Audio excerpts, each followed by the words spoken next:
Do we recap the entire campaign for the new player? Oh my gosh, me. I'll do it. Not for a single point. No. Not for a single point. That's gonna be worth like 5. We have negotiations. I'm just saying. Guys, we're only. I mean, I'm not going to be doing the recap. I don't think I'll do the recap in the same amount of time I normally do the recap. Okay. Oh shit. You have volunteered, and I am putting it all on you. Please continue. Are you recapping the whole campaign? I'm gonna recap the entire campaign in 5 minutes. Man. No, hold on. Don't do it for a single point. Hold on for more. I'm just saying. Know what you're worth. Exactly. Matthew, will you accept a single point of DM inspiration, or do I need Don't do it! Because you're currently sitting at 2.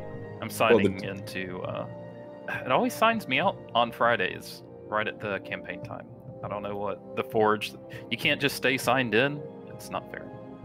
I should just stay signed in like any other website.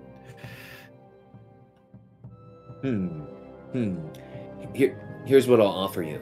I will offer you a DM inspiration, and I'll also whisper something to you that you get secretly, because I finally learned how to whisper. It only has taken me 2 years of using this platform. But as he's timing in, something to think about, everyone. The Factspiration question for today. What does your character do on their day off? Just something to think about. All right, I am ready to recap the entire campaign for our new player. Please, continue. Timing you. All right. So we start out this campaign in 10 towns, in a land that has not seen the sun in 2 years. There are machinations in place to try and bring the sun back out and defy Auril. One of those people, our patron, has sent Lotus on a mission. If I can pull up I'll find our patron's name in a bit, but I don't have time for that right now. Sends Lotus on a mission to collect all the thanes of 10 towns. So she goes around collecting the thanes. Yes, Danica Greysteel. Lotus goes around collecting all the thanes. We have introductory screenshots as she goes from town to town. After she collects all the thanes, which happen to be the PCs in this adventure, we are making our way back from Lonelywood to the largest town in 10 towns, Bryn Shander, when we come upon a murder victim. We think it's a zombie victim. Turns out zombies were just eating the corpse. A murder victim with a frozen dagger in their back, but not a regular frozen dagger, an ice dagger, and a dagger made completely of ice that is not melting. We're like, okay. We return the body to its home. We go, that's weird. We don't find any other clues. We go back to town. We see that the followers of Auril, the Church of Auril, have done some desecration to the library. Keep people stupid. They're more likely to follow your religion, sort of thing, I guess. And have some interesting conversations with them. We get many quests to go on. Let's see, did we go anywhere else? We did. Yes, we did.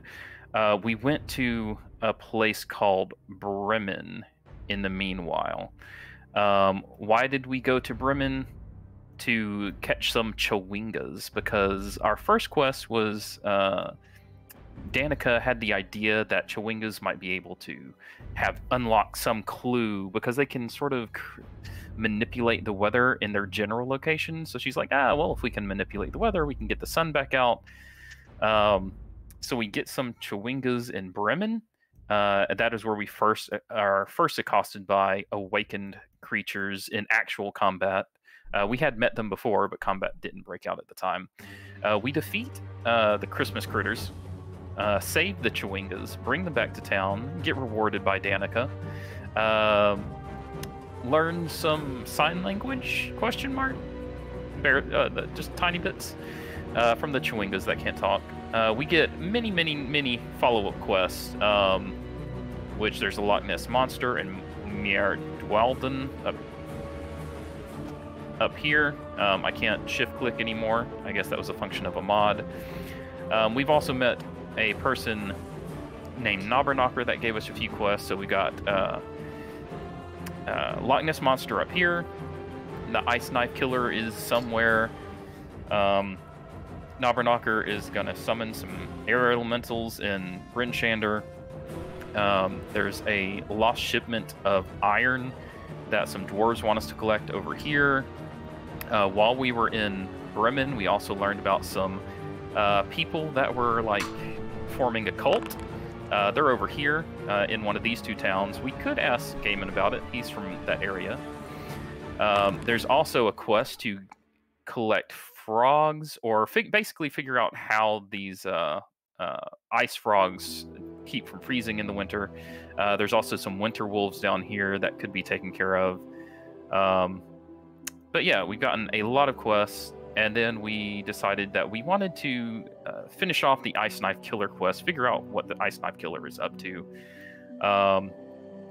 Turns out they were part of a traveling caravan. There's Knobberknocker, the artificer. The killer was part of a traveling caravan. Whenever one of these sacrifices, hopefully you already know all about the sacrifices. These are the one to Auril? Yeah. Yeah, I believe I do. Okay, so whenever these sacrifices would be going on, it turns out some people were paying money as bribes to get out of being in the lottery so that their name couldn't be drawn as a sacrifice. The people that were found to be doing the bribing were being killed by this Ice Knife Killer. After searching around for clues in different cities, we figured out who it was. We went up to Lonely Wood here at E, confronted them. They admitted to what they were doing and then attempted to kill us. So we finished off the Ice Knife Killer quest and got a little reward. While we were up here, there was a moose terrorizing the woods, killing people. We went after it. Turned out it was a necromancer moose, another awakened creature, also hanging out with an ice druid. We killed the moose, killed the ice druid, went around some elf ruins, finally got out of there with our lives, just barely, with no resources. We're on our way back to town after the moose-capade. And that's a great name. We've got our Icewind Dale and Red with us. Barry. Love the name Barry so much. We are on our way back, and we have just been ambushed by, and it's finally getting light out. There's only like 2 hours of light every day. The rest is just complete darkness for like 22 hours a day in 10 towns. But it just turned light, and as we look off into the woods, we see the telltale sign of awakened creatures, servants of Auril, with their glowing red eyes, and we are surrounded by wolves. That was awesome. An amazing recap. Thank you so much. 6 minutes, 57 seconds. Very much appreciated, though. And I interrupted, so, it's probably 5. We will say that it was close enough. Please take your point of DM inspiration and the thing that I whispered to you. Oh. Nice. Excuse me. Before we move on. Is that right now? Or yeah, you have that right now. Okay. Is that a thing that I can click on my sheet? I don't believe so. You might have to create a resource. If that is okay with you. Does that thing that I just put on, is that it? Excuse me. Oh, I was inferring the point that you might gain from a certain feat. But if you would prefer, you can have that instead. I'll look that up. Okay. So If he's giving you a feat, take the feat. I was trying to be so curt here. I was going to give him a lucky point, and I've never had that feat before. Because it's usually banned. Like, Crash took one look at that and was like, fuck that shit, that's some bullshit. No, get that out of my games. Mm-hmm. I think he's adjusted it in his patch doc. I think he nerfed it to a certain degree. Sorry, I'm ruining your curtness. I I did not understand what that was. That's okay. That's okay. I should have just said it out in the open, like a normal person. I've been watching too many like intrigue and mystery shows, trying to be all mystery guy. Okay. Let's move forward. We've got a Faxpiration question. Now, slightly different way that I run Faxpiration. I let you guys all answer. Some might say that makes me a baby. It might be, but guess what? I think it's a way for us to, like, team build.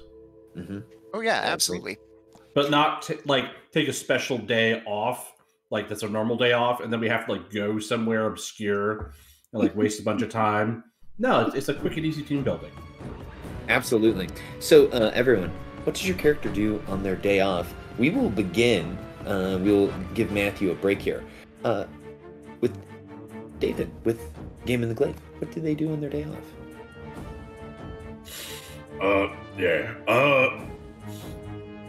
So, I haven't really had a day off since, being here, but, when I was in, Waterdeep,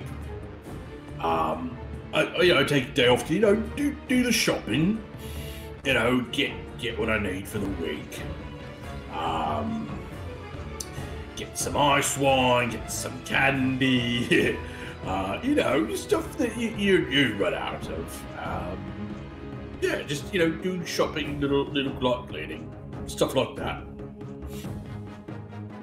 Perfect. We'll have to hear more about Gaiman's Icewind Dale, not Icewind Dale, Waterdeep adventure sometime in the future.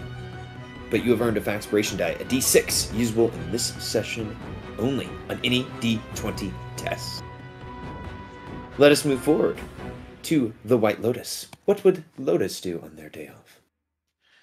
Well, being an investigative journalist is hard work, but Lotus does have her her hobbies. So I'd say on a day off, at least back home anyway, she would definitely love to go to a Baltimore Orioles baseball game. She, they would say like, "Oh, wouldn't you like to be in the press box?" I'm like, "Nah. Best seat isn't in the box. It's right behind home plate." So that's where because that's where you get to see all of the good pitches. That's where she picked up all of her moves for casting her spells. Then after that, she would go to a local bar, do some drinking, quite a bit of drinking, which would give her the appropriate courage to get up and start doing some karaoke. I love that. Side note, did you guys all see that Major League Baseball is making a giant change? Maybe something that it should have done maybe 50 years ago? Oh, the pitch clock. Yeah, I saw that. Oh my gosh, so good. Anyways, I don't want to derail talking about baseball, but please, you have earned a point of Faxpiration. At the risk of derailing things, I just want to say, Marcus, I'm getting like major Wire vibes from White Lotus at this point. It's kind of built up to that. Well, that was kind of the idea. So it's working. Yes. That's when we find out Lotus's actual name in Baltimore was Stringer Bell the whole time. Holy fuck! It's like, dude, we were supposed to save that for later. That's supposed to be a last session reveal. I mean, someone else could have asked the mirror about Lotus's name, but, none of y'all wanted to. That's fair enough. Well, let us move forward then to Alicia. What does Alicia do on their day off?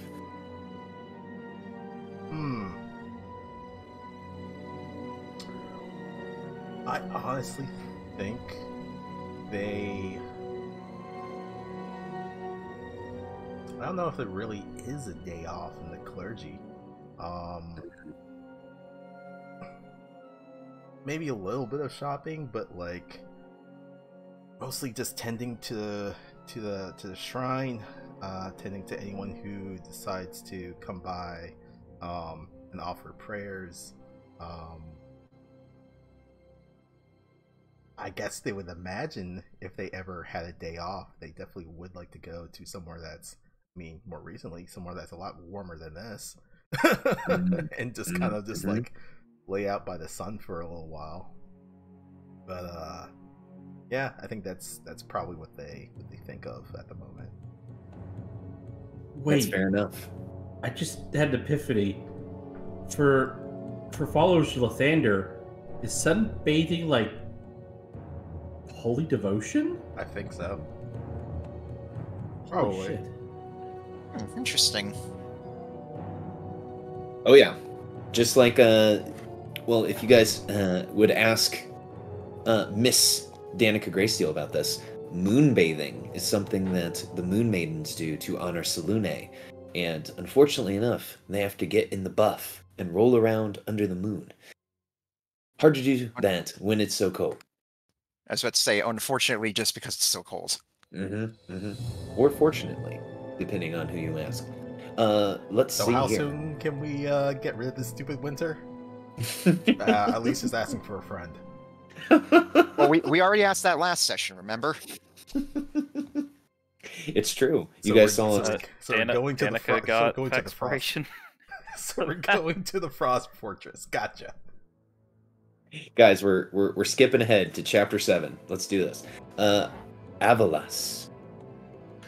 Okay, so when you get to meet and know Avalas, you'll realize he's from the booming metropolitan area of Duganshole, which, yeah, in addition to the, say, 7 or 8 buildings there is also a small ring of standing stones where he kind of goes to commune with his god and, do druid nature-y stuff as, they're like to do. And other than that, he would spend some time with his friends, who you'll later discover what and who they are, to basically convince them to, maybe let the humans be. That was ominous. I love that. Avalas, you've earned a Faxpiration die. Last but not least, Akia 13, tell us about what you do on your day off. See, on Akia's days off, before the incident where they set off on their own, they never actually had a day off ever. So that's a thing. Then afterwards, they were just wandering every single day. So I guess they wouldn't have had the concept of a day off until they got to Goodmead, at which time, instead of tending to bees, they would sit and watch other people tend to the bees. They're like, what am I supposed to do now? Just lost. Just completely and utterly lost with no purpose. Like, my life is a sham. I've got nothing to do. Hopefully this doesn't spark a reaction from anyone of something that's too crazy. But you know what that reminds me of? Did you guys ever work with someone or work at a place and there was one person there at work who would always come in on their day off and hang out for a couple hours? I've never had that happen before. Oh my gosh. That's quite interesting. I got a creepy quick one side for you. So in that kind of vein, when I was a junior officer, 15 plus years ago, I had a coworker when we were in flight school who never took off his uniform in public, ever. like going out to dinner in the uniform, going to the gym in his PT uniform, like never took off his uniform because he was always afraid of like getting beat up or not being seen as manly or whatever. And he was just a little socially awkward. I mean, you know, as some, you know, I mean, no big deal, but yeah, he ended up having a poor guy a breakdown. I guess his mental health wasn't so stable, but yeah, never wore civilian clothes, like t-shirt, jeans, any of that. And he was invited to my first wedding, and it was the first time he had ever worn like civilian clothes since he had joined the Navy. That's interesting. Yeah, that's a guy. Well, never mind. That's dedication. No, that's a word for it. No, I feel like they gave their identity over to the Navy and then just like It never took it back. I mean, no disrespect to anybody that's struggling with issues ever. So please take this in the best light possible. But that's a guy that has a list on a mirror that you don't want to piss off. Mm-hmm. That's fair. Crossing it out with lipstick. Yep. Yeah. Mm-hmm. Glad I called that guy. Such a good movie. Okay. Well, everyone, it's time. Let me take us all to the map.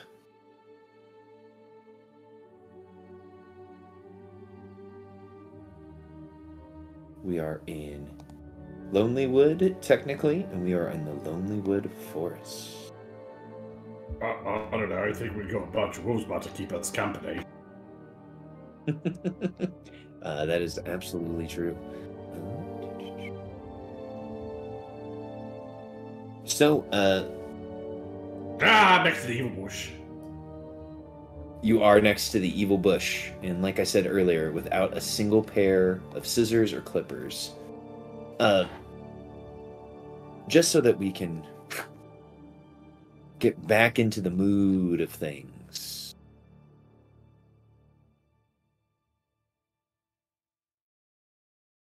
As the party moved through the forest, being led by Gaiman and Icewind Dale, perhaps it was Dale's inability to stop asking Alicia for more cookies.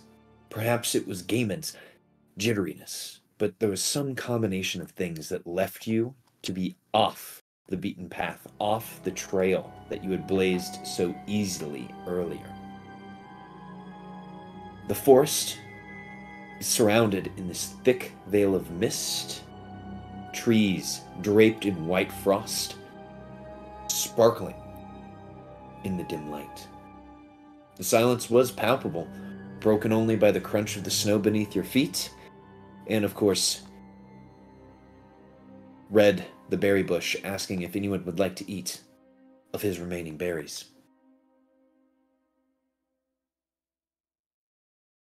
When you begin to felt that unease, that primal fear, and that chill,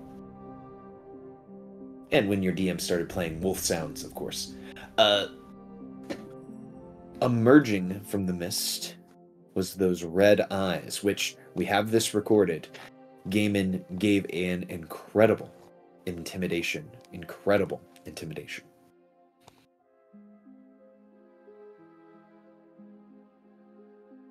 As one of the creatures emerges, you can see that they are adorned with jewels and earrings that glint in the cold light. And if you all can imagine this, there are wolves in the trees surrounding your location, but only one walks out into the light.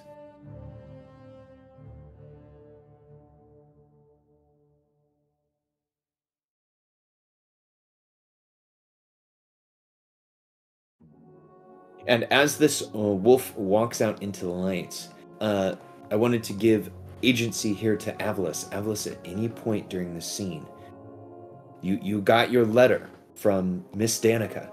You have been tracking this pack. So at any time that you want to jump out and help these people, or intercede on their behalf. You have my consent to do so. Sounds good. Okay. So, Billable Direwolf walks out. As I said, jewelry sparkling in the dim light. I'll move in front of the fleshies. The wolf will speak to you, and the wolf, so that we can all see that this is a thing, has been affected by a certain amount of fear, thanks to Gaiman. We don't have to do this. You can just let us go. You there, travelers. You have walked into our territory. And for that, you should pay a fine. But we are not without mercy. As you can see, we have accepted gifts before. And the wolf shakes his head so that you can see his earrings and his jeweled locket around his neck. We are hungry. So, if you have enough meat for our pack, perhaps we will let you pass unharmed. Back, like, yes? I don't eat. It's okay.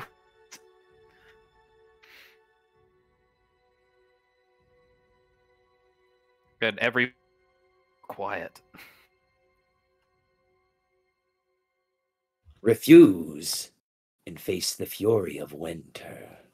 The wolf says as its voice trails out. Lotus will lean over and say, Gaiman, just toss him the elk meat. You know, as a general rule, I don't like, fucking bullies. But, considering it's been a rough day, I think I might make an exception. And so Gaiman will set down his pack and he will start fishing out the elk meat where it's been wrapped up. And he's just going to start tossing it at sort of random out in front, like the pieces that he carved off the carcass. I think we've all got elk meat in our packs, considering it was an elk. Wait, you don't eat anything, Akia 13. Why do you have elk meat in your pack? So that you don't have to carry it all. Because it's 200 pounds or 400 pounds of meat. A lot of meat. You don't know my strength level. Oh, okay, you're okay. No, it's fine. I'm just busting your balls.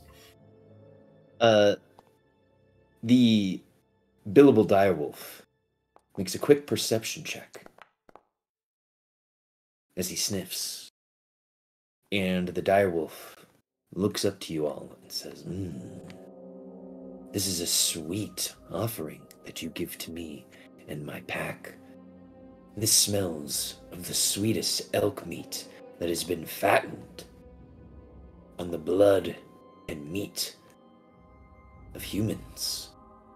You give this to me and my pack freely? Hold on, just a little more. Okay, and some over here. Hold on. Hold on. It's sticky. Oh, gross. Here, Listen, will you get over your sticky business and just give the fucking meat? I'm doing it. I don't have to like it. For a metal man, you're awfully emotional. I'm just saying. Am I not supposed to have emotions because I'm made of I metal? don't fucking know. Just my understanding. When you see, metal men like water deep, they're like, basic or whatnot.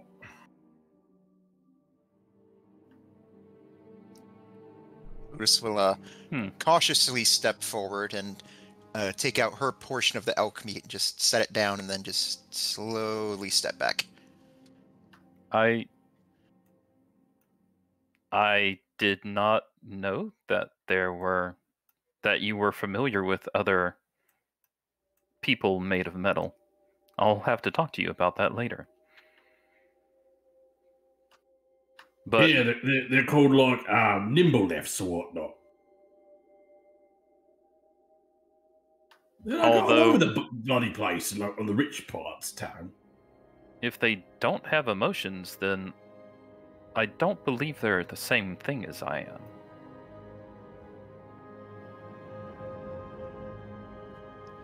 Guys, you can have this discussion later once we're away from the I'm wolves, still okay? unloading meat. It's like in all the pockets. It's like, ugh. The direwolf will say in a voice loud enough for everyone to hear, "Pack, hear me. We have a task to complete, a challenge to overcome, but we have been offered a gift, an opportunity. These interlopers have agreed to give us meat. Please, come forward and pick it up." And from your left and right side, wolves begin to enter.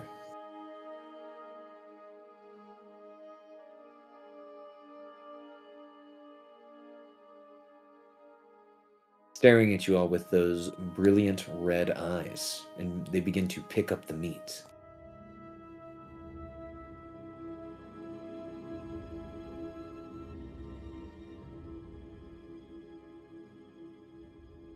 The direwolf will take another step forward closer to your party and sniff. Do you all have anything shiny?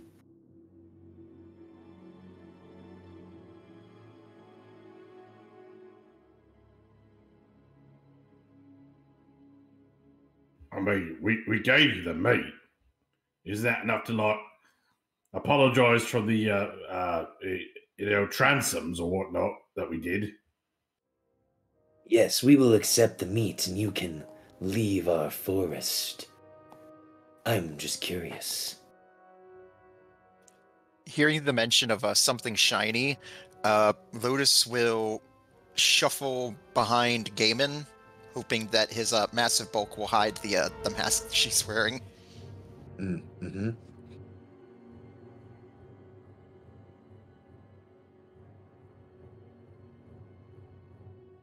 Who knows? Something shiny, and you could have a friend in the forest. I'm always looking for something new to adorn myself with. And he shakes his ears again and his neck so that all of his jewelry kind of clinkles and clankles. Like a woven Mr. T from the 80s. Exactly like a woven Mr. T. Or a real house wolf of Lonelywood Forest.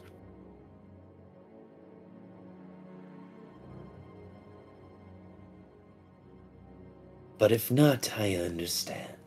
You have offered us a grand gift, and we will take it. The wolves appear to be satisfied with your offering of 200 pounds of elk meat. I'm looking through my inventory. Or moose meat. It's mainly moose meat. It's just line after line of pound of moose meat, pound of moose meat, pound of moose meat. But I've got basic fishing gear. Do I have any shiny lures? Well, you would have a shiny lure. Do you want to offer them one of your shiny lures? My number 13's curiosity will eventually get them killed. So yes. Ooh, piece of candy. The wolf will look at it with a sense of avarice in his mind. And he's going to smell the fishing gear. Never been used. Never been used. He does have the keen smell, so he knows that that is pristine fishing gear. Wolf says, Shiny man, do you wish to give me what you are holding? I don't know what sort of things you would be interested in, but this is the... I have lots of metal, but it's all... This is the only shiny things I have. Hmm. For that item, if I have the knowledge, I will answer you one question. Is that suitable?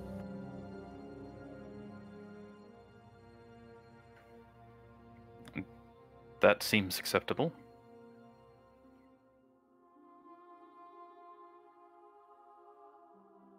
The wolf will do a low whistle, and Inclusive Wolf will walk over to you to collect the fishing lure.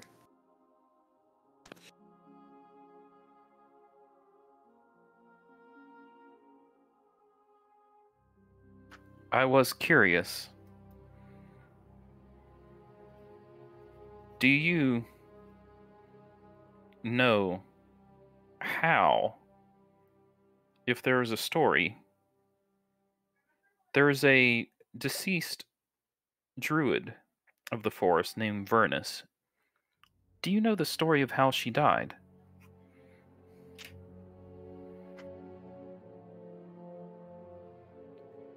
The wolf looks to you and licks his lips and says, I know this story, and I will tell it to you. Give the lure to my ally, and I will speak it in its whole. All right, I give over the lure.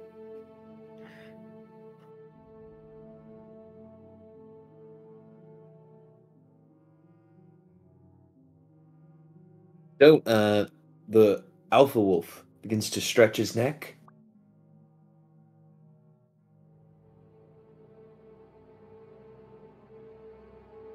And we'll do a quick howl. And the wolves around him begin to howl in a low sound and to provide a melody. Vernus was a powerful and respected druid in these forests. She and her sister gave us the ability to think and to learn.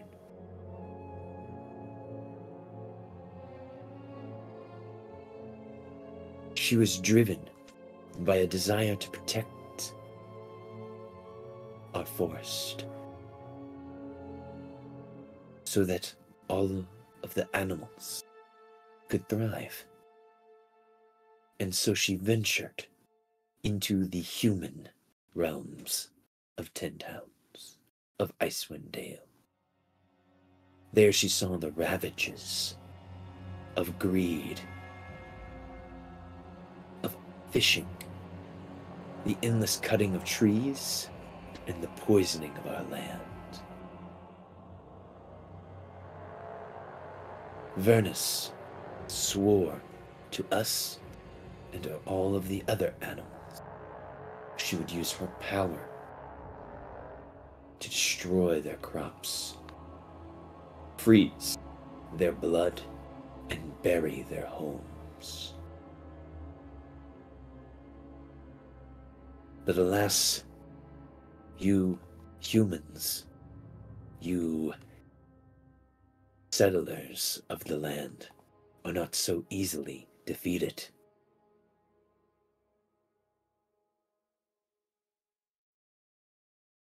She was met in a fierce battle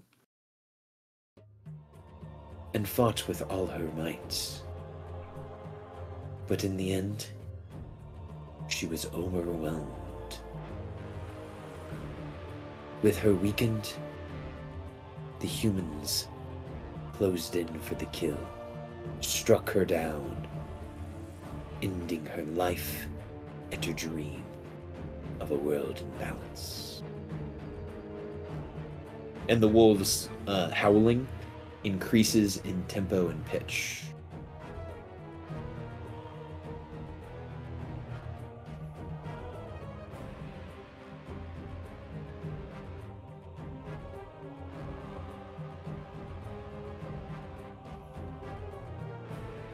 The wolf ends his story, kind of in a low whimper.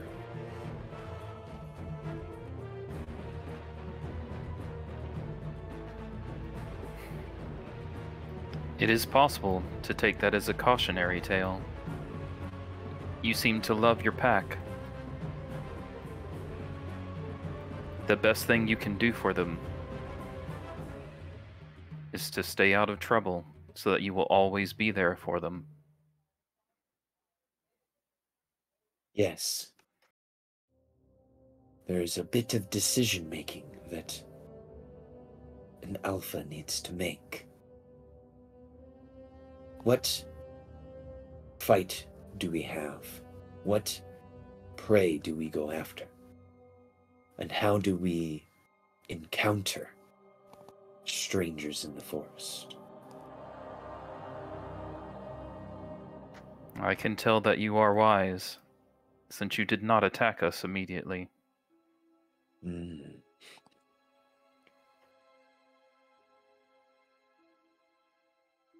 We know when we see people in the forest that they often have more to give us than just their lives.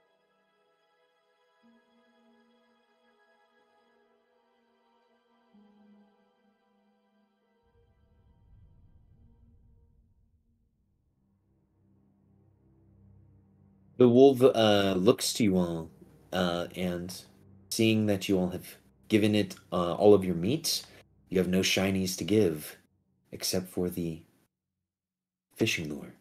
Inclusive Wolf will walk over to Billable Direwolf, hand him the fishing lure from mouth to mouth.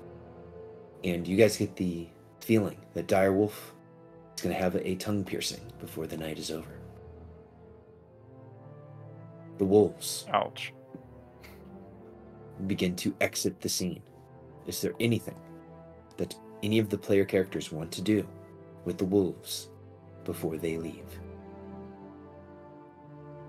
I'll just keep taking shelter behind Gaiman. Mm-hmm.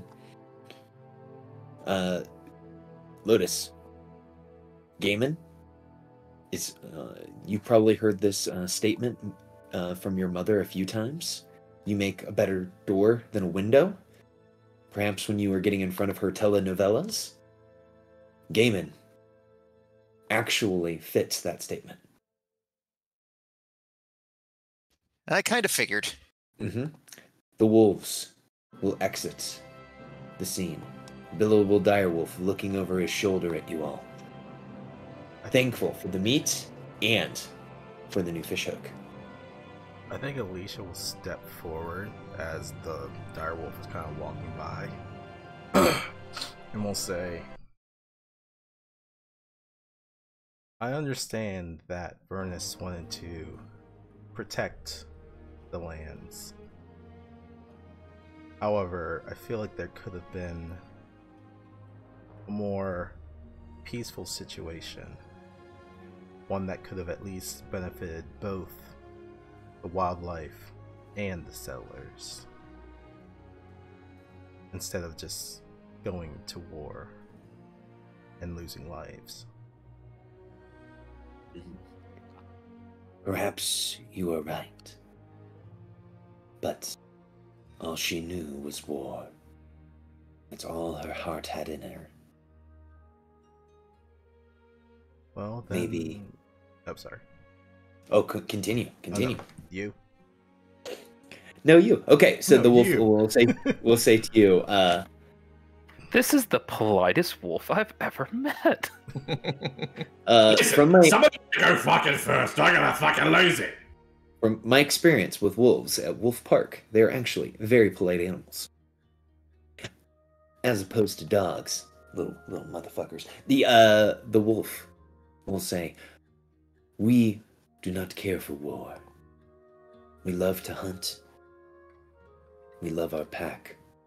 But war is not what we seek.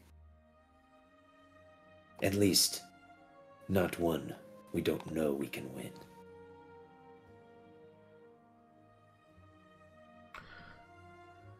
Well,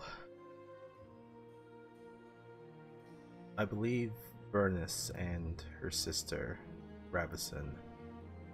I do hope that they eventually found peace in the afterlife, after such a life full of strife and conflict.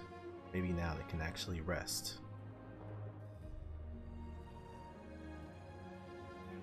The wolf looks to you and kind of cocks his head, pondering what you have said.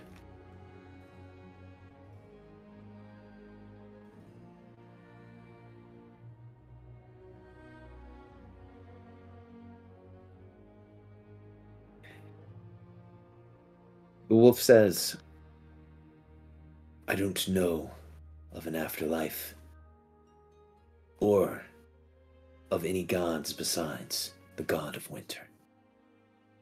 That is who I imagine. Ravison and Vernus are with now.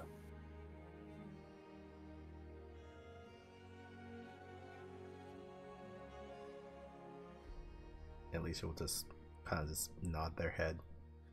Agreement. If that is the belief that they follow, then hopefully there at least is a peace within that. Even if it is as serene as the snowfall. We can only hope. And the wolves will exit with that, taking all of their meat and their shiny jewelry with them.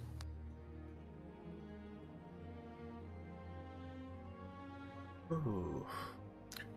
Orvis, you see the whisper in a Foundry? I did.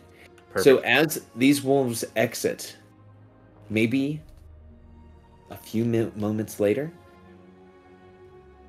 you see another wolf on the horizon, staring at you all.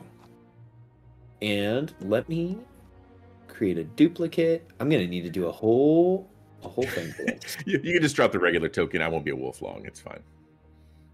Yeah. I thought all the druids were vegetarians, at least the ones I know.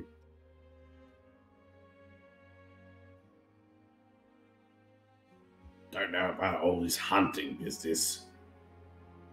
Those wolves were awfully pragmatic. Yeah, I thought they were going to want to like eat us or whatnot. Lotus will peek out from behind you, game, and say, like, they're all gone, right? Yeah, I guess. All right. They're asking for something shiny, and I was worried I'd have to. They're going to come from a mask. What would a wolf want with a mask? But then again, I mean, what would a wolf want with a fishing door? So, I mean, who the fuck knows? As Gamon's doing the whole who the fuck knows, he's like doing the whole crazy thing with his index finger. I think the roar that you did earlier, Gaiman, put them at least enough on the back foot to not immediately attempt to attack us. One of the wolves has returned. Okay, now I can actually move. So you guys see, kind of coming back up from the drift, a slightly larger than normal white wolf, but its eyes are a light crystal blue as opposed to red, and just kind of looks at you all, but does nothing. Oh. It appears this one is not awakened. No, it's something. It's got blue eyes. Wolves don't have blue eyes, red eyes normally. What the fuck? Are you sure? Oh, I mean, I've killed a wolf or two in the fighting pit, and they just got like brown eyes Oh. or whatnot. Oi, what do you want? Perhaps they were awakened by a different set of druids. Oh, shit. More evil druids, more fucking evil bushes, and more evil fucking animals. God damn it. I'm pretty sure just the seeds are evil. And Gaben's going to turn back to the party and say, See? He agrees with me. The bush is evil. Lotus will be like, don't worry about Gaiman Red. He's just whisper like, he's always like this. He's got anger management issues. So this wolf is We just... have already fed you.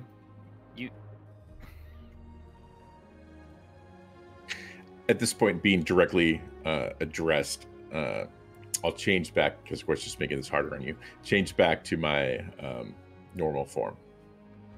Jesus, it's another fucking evil druid. and Gaben's going to hide behind Akia a little bit. Calm down. Yeah, seeing that, Lotus will just sort of like fall back and just be like, it's a werewolf! I think they're a druid. And I feel like Dale will be like, where's there's a werewolf? Where's a wolf? Looking at the oh, go ahead. Don't know who you are, stranger. However, we don't mean any harm. If you're watching, well, the whole thing with the wolves, not looking for a fight.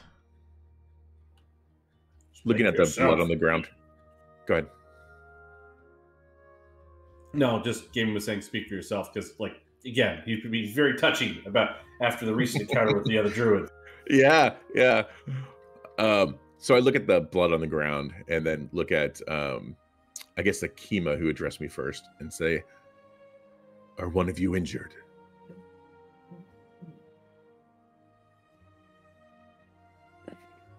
I have already tended to my repairs. And he doesn't speak. Akia doesn't speak for the rest of the party. And you see him just like take a big sniff of the air, just very oddly, and say, "They have not been gone long."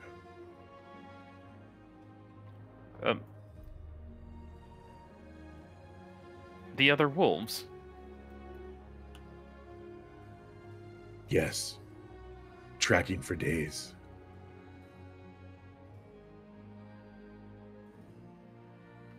Oh, they went that away. I'll kind of give a very curt nod in appreciation and start to turn away. Okay, goodbye. And that was the end of that game. Yep, that's all right. Well, that's done. Hope your next character is good. Yeah. You hear a voice cry out to you. What? Wait, hold on.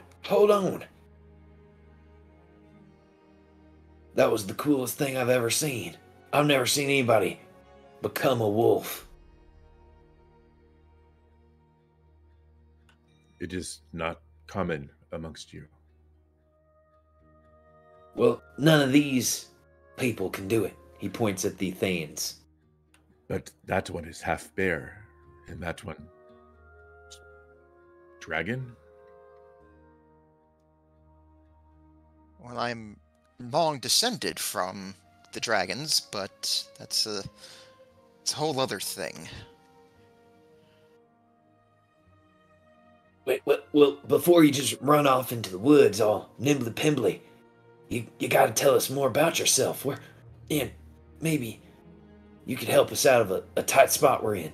We're kind of lost in these woods. And why don't you come into the light? It's kind of hard to see you out there. Perhaps you could help me. And he ignores all personal space and kind of gets right up close to Dale. And he pulls out a wrinkled letter. "I am looking for a she-elf." A she-elf? Well, like Raylan over there? And he points to Raylan. A shelf? This one calls herself Danica. Danica Greysteel. Yes. She is not here. May I ask what business you have with her? She seeks my help as Thane of Dugan's Hole, and I hand the letter over to Alicia. Guess they'll take it, kind of like quickly read through it. Probably looks similar to yours, I assume. Huh. Well, this is her handwriting. And you say you are the Thane of Dugan's Hole? Or Hole? Not by my own choice. Yeah, I mean, join the club. I guess DM, have I seen this person before? Since we've seen at least some of the other Thanes in the past before, but not like really been with them except until this adventure. Has this individual Fabulous full player agency here. Would you have attended the? I've probably. Oh no, I probably never left Dugan's Hole. I'm very much a hermit. If you visited the thriving, vacation spot on the lake, Dugan's Hole, then you may have seen a white-haired, elf-like creature. And he looks a little different than an elf, but he has kind of whitish, very, very white hair with a kind of a faux hawk stripe down the middle that kind of goes down to like a half mullet, but wearing the normal cold weather gear, fur, leather type armor most people seem to be wearing around here. And his eyes are that same crystal blue that the wolf had. Alicia will hand back the letter to you.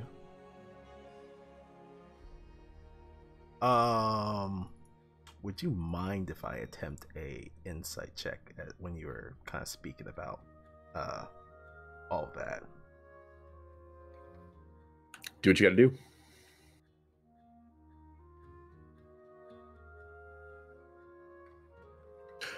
So he's pretty direct. I'd say with a 15, yeah, you don't sense much deception at all in there. It's very direct, but you also detect that he is perhaps the most hesitant to speak elf type or fey creature you've ever seen. Like very, very awkward to speak. Chooses his words like with difficulty. Gotcha. Okay, well, if you're looking for Miss Greysteel, she's back in Brinshander. Eventually we will be heading back there since we have business with her. And if you are a Thane of one of the settlements of 10 towns, well, we are some of the other Thanes for the other settlements. My name is Alicia Alpin. I am the Thane of Targos. And they will extend a hand to you. I just look at the hand a little awkwardly and kind of put mine out at equal distance. Give you a little shake. I look puzzled, but I don't back away. And I am known as Avalas. Well, it's a pleasure to meet you. And then looks to the others. Akia number 13, Thane of Goodmead. If I may, what manner of creature are you? I assume I'd never seen a Warforged before. Yes, Akia is a very rare occurrence. So up here in the Dale, you would have not seen another Warforged. I am an Akia.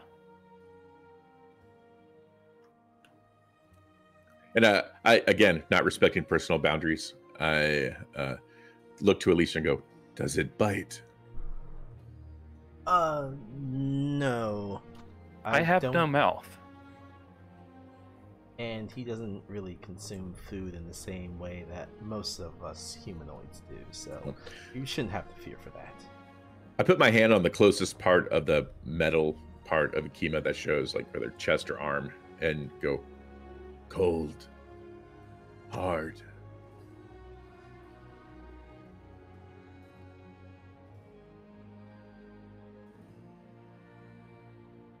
Akia just looks at you. And Is this a part of you? As I hold the edge of the fur. This is what they call clothing. I am familiar. Yes, you appear to be. We're gonna have some thrilling conversations, the two of us, I can tell.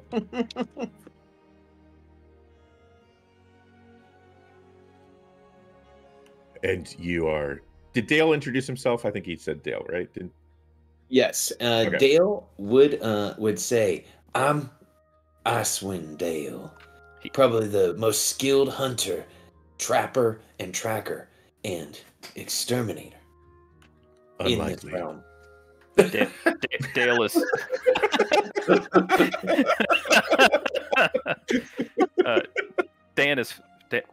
Dale is fanning himself. Just Dale he gets wants a he's fangirling so hard because he wants to turn into a wolf. He is. He is slightly dejected by what you said, but he won't let it waver his confidence. As he is speaking, everyone, you barely hear the sounds of this walking bush walk up to Avalas and put its branch-like hand upon his leg. Ah, little one. And I kind of kneel down to the bush and just kind of give it like a very silent like nod, like one of those like, head to branch things. And May I offer you a berry in these trying times? yes. And I assume I know that that's probably safe to eat. Because you have it on your spell list, you know that this berry is the berry that it's handing you is a good berry. Oh, nice. I appreciate the or I thank you for the gesture. Should I warn the evil druid that the bush is evil too? Or do evil things always get along with one another? It's like, Damon, they're not evil. You need to stop with that. You're going to end up alienating all of our friends. They are friends, but they're evil. You, big one, are Gaiman. What is wrong? Yeah, All he says. I'm in a glaive. He sort of puffs himself up and crosses his arms. What of it?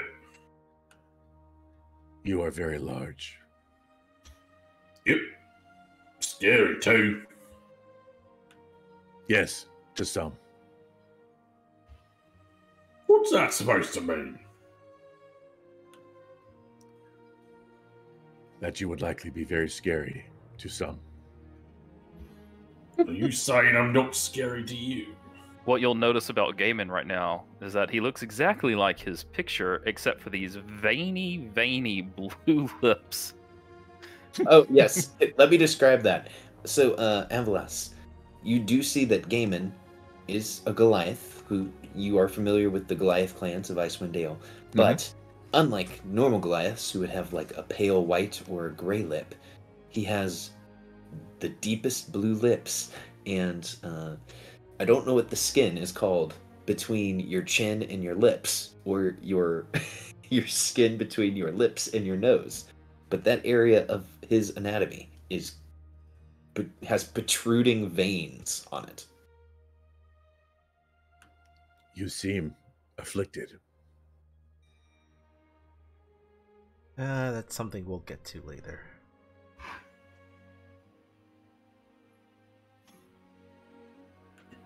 No, I'm not conflicted. I know exactly what I'm about. Thank you very much. I look confused and then turn to Raylan and say, and you, Raylan, which I think she was identified as well. So Raylan will look to you and say, Raylan Silverhand, Thane of Lonelywood. She looks at you, and I don't know if there is a secret elf sign language or secret elf type of non-verbal form of communication, but Raylan would try to do that to Avalas. And Avalas, because of your background, do you think that you would understand it as she signs that to you? not a clue what that is. So she recognizes that you don't understand this. And Raylan will say, interesting. Everyone, I believe that we should bring our new acquaintance with us back to Lonelywood. Perhaps we should all sit around for more of Speaker Nimsy's cookies. Yes, I do believe that's a good idea.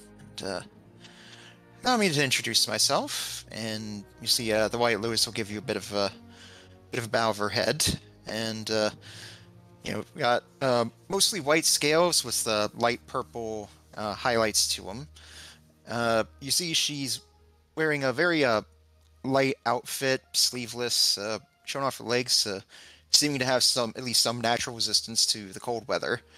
The other thing you notice is she's wearing this porcelain mask over part of her face, going on the forehead and along the sides, and bright purple eyes behind it. But right in the center on the forehead, you see a carved image of what appears to be a blooming lotus flower. She says, I am the White Lotus, but you may just call me Lotus if you prefer. Lotus.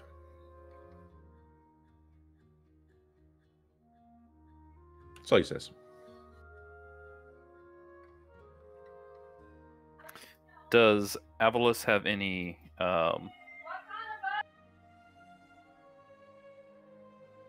open iconography? Yeah, you notice nothing. I mean, the trim on his armor is fur. Everything else is kind of, I don't say badly stitched, but very like everything's kind of homemade that he's wearing. He has no symbology other than, I mean, I guess if you see his druidic focus, for those familiar with Sylvanas, you'd see like a green leaf and would know that that's like a religious type symbol. But other than that, nothing.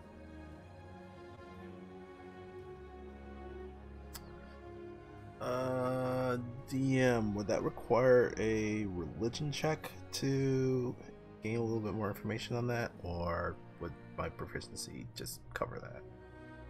I will say, because you are proficient in religion, you would know that iconography from your studies as a cleric. Okay. Follower of Sylvanas. How interesting. Yes, I am a child of the Oak Father.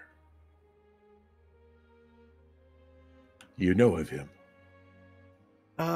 Some information. Probably not as much as I would say or admit that I would like, but it is at least good to know that there's another follower of a faith. Well, yes. It is wise to put faith in those that are more powerful than us. Quite true. And gives you a nod of appreciation. Well, as much as I would like to continue chatting, it's still cold as fuck out here, so how about we go and warm up, shall we? Also, I'm tapped, so as much as I would like to create a fire here, I cannot do that. Yes, sir, if you, since you seem to be very good at tracking, if you could perhaps help us find our way back to the path. Seem to have gotten lost. Of course. I assume that's a survival check?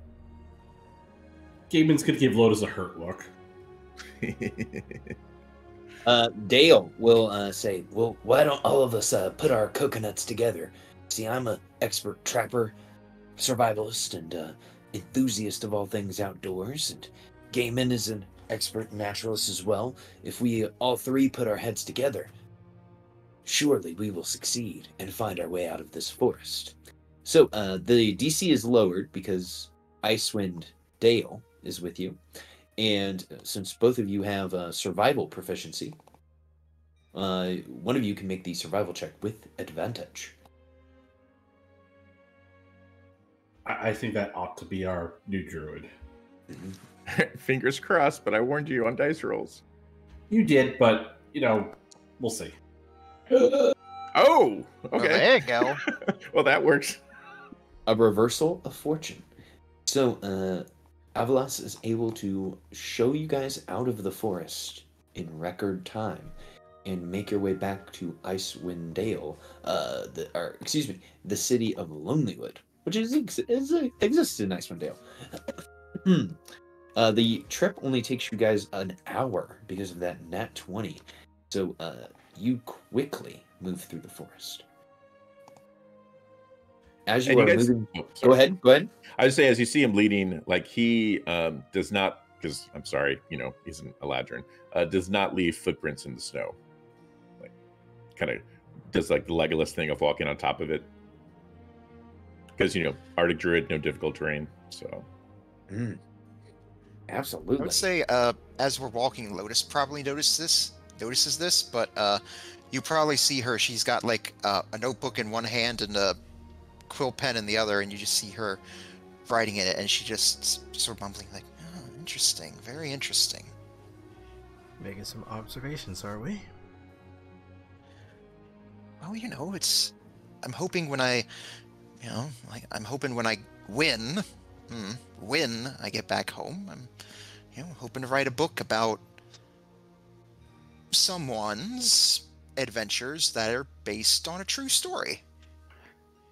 Avalos isn't leaving any tracks. Meanwhile, Akia number 13 is saying how many different types of tracks they can leave with their snowshoes. Yes, I have heard of books. And he pulls out a very old book that looks pretty worn. Oh my. Well, I haven't gotten to the point where I could write a book just yet, but I wrote back home. I wrote for a daily periodical about the events of the city where I lived. I heard words, but do not understand. She'll give you a soft smile. It's like, I've got that a lot since I came here. There's a little bit of uncertainty in her voice.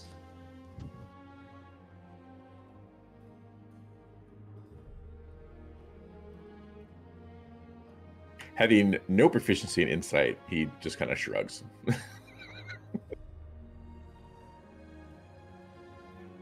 Excellent. You all can leave the forest, and I will take us back to the map of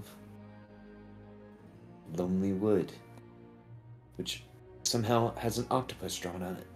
Let me just remove that octopus, and let me put... What? It classes up the place.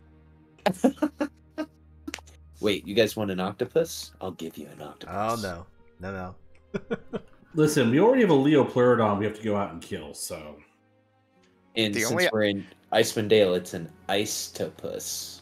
Ooh, no. It's bad. The only octopus I'm interested in is if we're having takoyaki. Love some takoyaki. Yeah, everyone. So, you are back in the actual city of Lonelywood now. Party, tell me, what do you guys do now that you're back? I think we're gonna go to the mayor's house to let them know that we've killed the moose. I stop and just look like with my mouth open. This is the capital.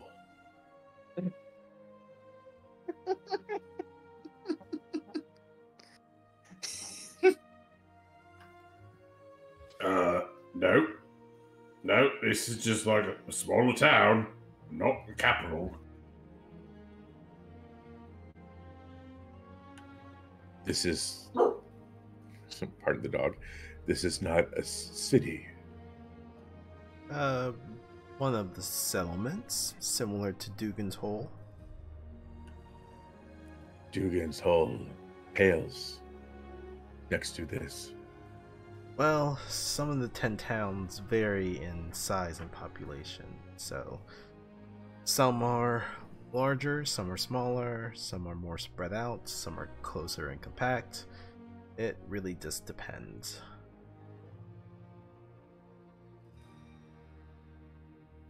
And he just kind of sticks by. Let's see. I guess Alicia, since she's the more closest to a druid, you would kind of stay there.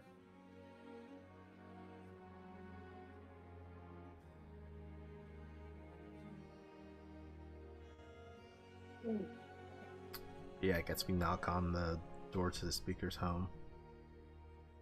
Excellent. Yeah, a couple of minutes later, it is only about 2 p.m., so not too late in the day to knock on a door. Nimsy Huddle opens the door. Because you weren't here last time to see this, Avalis, Nimsy Huddle is a halfling, so only the height of a human child, roughly about 3 foot tall. This one is so young. Oh, I mean, there's just humans in Dugan's-Hole, so... yeah. Speaker, Nimsy, we've returned, from the, I guess, the forest. You see that she is actually holding a muskrat in her hand, like a muskrat fur, and she's like wiping her face with it. And she's like, "Oh, well, welcome back. I'm so glad that you guys are back. I've been anxiously waiting for your return. It's been so long since you were here. How long have you guys been gone again?" Speaker, are you all right? You seem a bit more energetic than when we last saw you. Well, I feel like I'm been the same. I'm the same. What are you talking about? Are you trying to make me paranoid? I'm not paranoid. What are you talking about? Come inside. Fucking insight check on that. And you guys see that she is heavily wiping her nose and brow with this muskrat.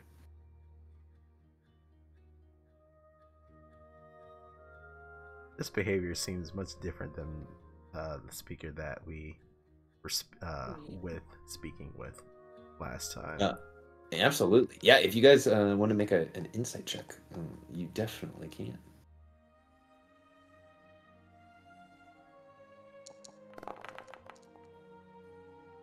Mm-hmm.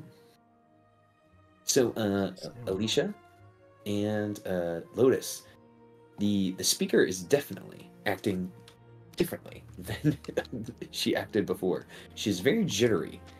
She's kind of like jumping up and down. She's moving very erratically. She's speaking incredibly fast.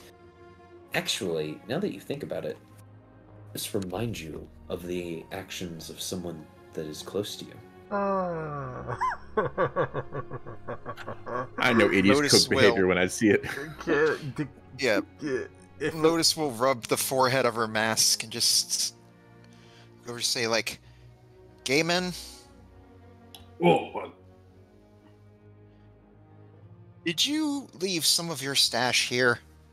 What stash? Gaiman?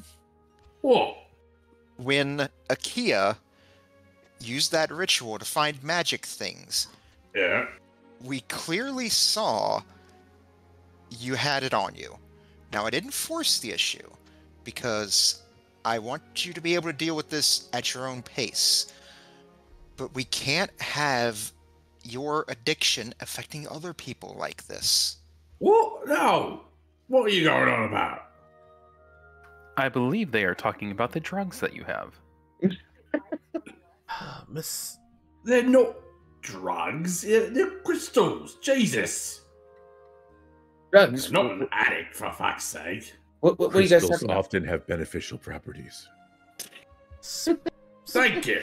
Speaker Huddle, may I see that rag? She's like, yeah, It's not a rag. It's a hand towel. I was just up in the bathroom, washing up after, taking care of my business, and I used the muskrat like normal, and I started to feel a little tingle, and I had some water on my face and I wiped it off, and I just feel feel good. Woo, woo, woo. Do you have another muskrat fur? You're probably going to need a new one. Well, I guess so. Is there something wrong with this one? As she goes to try to like wipe it on her teeth. No. Unfortunately, there is something wrong, and Alicia will take it outside, and will look to Akia and be like, "Can you burn this, please?" Certainly. Because she trusts you, she allows this to happen. Lewis will take the speaker and just say, lead her into her kitchen and say, like, do you have any fresh water? I have a feeling you're probably going to be needing it when the crash hits. Well, of course. I mean, well, to be honest, we always have water here in the Dale, and she points outside to the snow. You know what? I think you're going to need to keep yourself fed and hydrated. You're going to need these cookies more than us, and we'll hand them back. Oh, Yes, and Lotus will go ahead and pour a glass of fresh water. And like, I know it might be a bit difficult, but just try to sit still, at least as best as you can. Is Oh, something wrong okay. with the child? Well, I don't fucking know. Gnomes and halflings always seem overly energetic to me. Or before Akia burns it, they will examine it with magic detection, see if they're getting that hag crystal ping off of it. Just for they like to be thorough. And then I assume that it does ping with the hag crystal. it does. Okay, and then they'll burn it. I mean, it's a perfectly good hand tower. Seems like a waste to just light it on fire. I mean, if anyone's got a problem, it's this bloody metal man. He's always setting shit on fire. He's a fucking pyromancer, he is. I do have issues.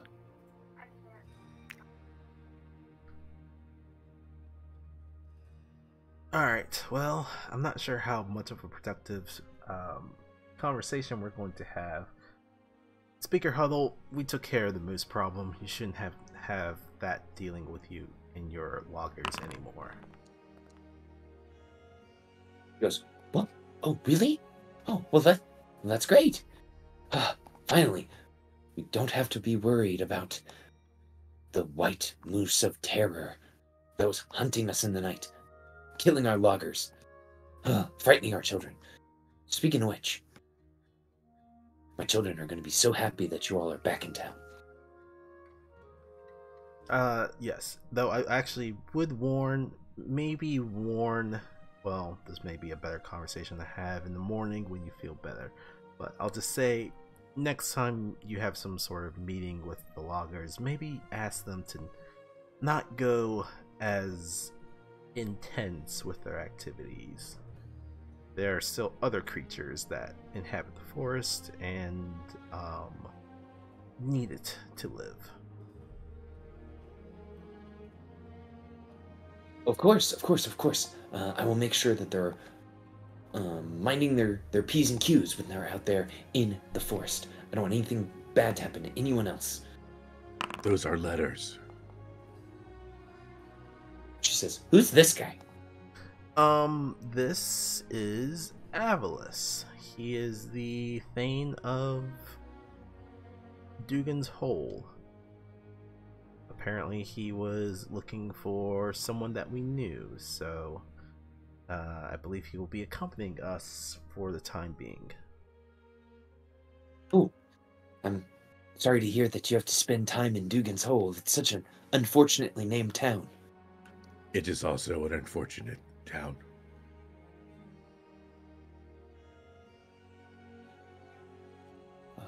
I agree. I'm just glad I'm in Lonelywood and I'm safe and sound here with my kids, and we get to go outside in the snow and play, though eventually I hope that we will get to see the sun again. Well, Yes, I have come to stop the long winter. oh, well, what fortuitous timing. I believe you may have some clues as to how to go about doing that. So, if you're willing to assist, that would be most appreciated, Avalis. Yes, there is a saying amongst my people that it is dangerous to go alone. So I will join.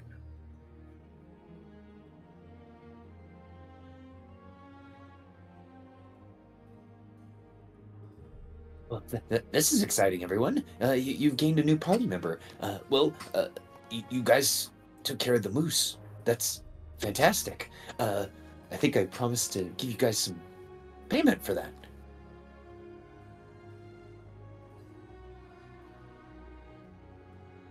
Looking around like, didn't I? Did I? Did I? I believe the payment for that was cookies. And she's like, oh, I almost spilled out the pocketbook of the town to you all. Oh, I'm glad you're so honest, Akia. Would you guys like to try my new batch? I actually made it using some different ingredients. What ingredients would those be? Oh, well, I got some honey from Goodmead, and, well, I don't want to tell anyone about this new ingredient, but it's called ice berries.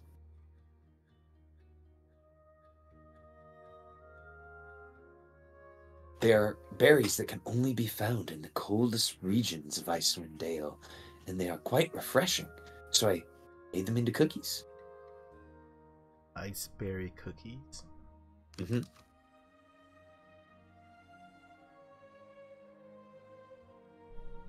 Yes, I put them on top of the cookie batter, and they're very interesting to eat.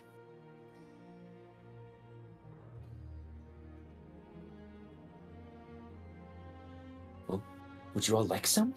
I have about a dozen here that I made. It used up all the ice berries I had to make them. If ice berries are anything like sweet like ice wine, I'll definitely have one. Damon will reach out and he'll ham-fistedly grab a cookie. Okay. Nimsy Huddle's magical cookies. When you eat one of Nimsy Huddle's magical cookies, you gain 1d8 temporary hit points that last for 1 hour. These cookies are made with enchanted ingredients found only in the frozen tundra of Icewind Dale, and they are known far and wide for their delicious taste and potent magical effects. Once eaten, the effects of the cookie cannot be gained again until a long rest has been taken. Avalis will reach out, grab a cookie, like sniff it, like lick the back of it, like, just like test it and like, just eat the fucking biscuit, will you? You're letting it go to waste like that. Lotus, here's what you say. Wait, biscuit? Yeah, it's cookie, biscuit, whatever. Oh, okay. It's just where I'm from, a biscuit's a completely different kind of thing. There are enough cookies for each PC to have 3. Would you each like 3 of these cookies? Oh, yes, please. Alicia was going to ask, is it possible to save these for tomorrow? These cookies, because of the magical ice berries that they have been made with, much like Limbus bread, will not go bad. And because it's super cold outside, you could always just stick your cookies in the snow and have yourself a frozen cookie to break out. Alright. You said it was what? It was enough for 3 for each of us? Yep, and I'm going to drop those onto your character sheets. Okay. Now, technically, because Gaiman ate one, would he only have 2, or does he get 3 as well? I will say that because you did not know that these were actually going to be magical cookies, you can have not eaten the whole thing and still have a magical cookie to use later. Okay. And Avalis, I just saw your character sheet. Do you have 2 healing potions? I only added 1. Okay, let me give you one of these guys, because healing potions in this game because you're a D8 hit die, will heal a D8 instead of the D4. Oh, okay. Akia will ask very innocently, Madam Speaker, since I do not have the ability to eat as much as I would enjoy eating these cookies, would you happen to have a pearl as payment instead? She looks to you sad, and she says, "Oh, Akia, I feel so bad. I forgot that you can't eat. Unfortunately, That is quite all right. Unfortunately, I don't have a pearl, but I do have something I could give you if you would like. And I'm not using it. I have the deed to the old Ramshackle Inn. Perhaps you would like the deed to that building." Curious. I will accept. She will hand you the deed. She'll run upstairs to her safe. You hear her yell at her kids because they're doing something kid-like. Perhaps they have moved all the furniture into the center of the room and are using it as a giant wrestling mat. Ah, feats of strength. I am amused. Well, now there are three cookies up for grabs. So, Akia, we will have to give you on your character sheet the deed. Well, okay, if you don't want those cookies, I'm game. And Cayman's gonna reach for them unless somebody stops him. Don't you dare take all of them. Fellow Well, I'll travelers, wrestle for it. it appears that I am now the proprietor of my own business. You can have one of the extra cookies, Gaiman. But I like cookies. I like Is cookies too. Is Red with us? Red the Bush has been hiding outside because, they didn't know if it was cool for them to come inside. Yeah, because it's a fucking evil bush. Perhaps Red would like one of these cookies. Dale Red can would also like a cookie. Pull the other one. A bush eating a cookie. Can it not be crumbled into the soil or watered?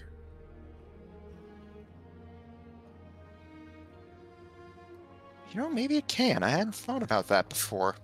Honestly, So you're telling me that plants have taste buds? They can taste the roots. What? I just got a The mental roots are image. tongues? I just got a mental image of that, and I think it's gonna be nightmare fuel. I would rather not think of what that happens. You might be surprised at the abilities of some plants, large one. I don't know if I like being called large one. I think you call me fat. Game I just- glaive, not large one. You do not look overnourished.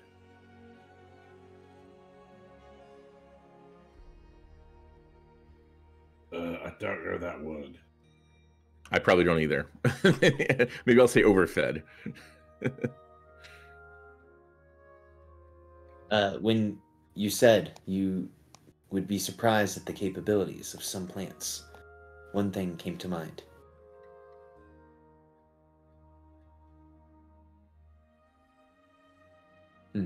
Ah, Ooh. Mm-hmm. But that's if you consider a mushroom to be a plant, which I think they're actually in a different part of the creature kingdom. That is correct. Mm-hmm. I don't know, but I heard they're fun guys. Mm. Oh, I was so gonna make that too. Yeah. The speaker will say, "You guys are talking about Red. Who's Red? I see Dale is over there trying to get one of those cookies, but I would never let him have a cookie for free." She peers at him menacingly. Red's a Bush. another friend we met along the way here, but they're just very shy. Oh, you said Red. Sorry, I thought you meant Dale. Never mind. Continue. Yeah. Yeah, it's like, yeah, he's they're just very shy. That's all. So no one said that it's a bush. Oh, Avila said bush. Oh, Just so one word. So Nimsy will say, "Did you say a bush? There's a Yeah, bush but outside?" keep your distance. I'm not sure if it's entirely got good intentions.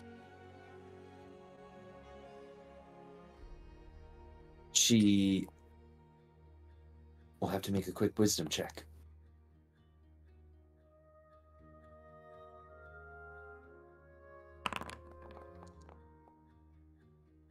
Okay, she says, "Well, I'm gonna be honest. This will be the strangest thing that I've ever said, but would you all please bring the bush inside? I would like to feed it a cookie." Of course, of course. Lotus will head back outside and just say, "You can come in, Red. It's okay." No, it's not. Keep that thing away from me. And I have to really quickly just add an addendum to its character sheet, and there we go.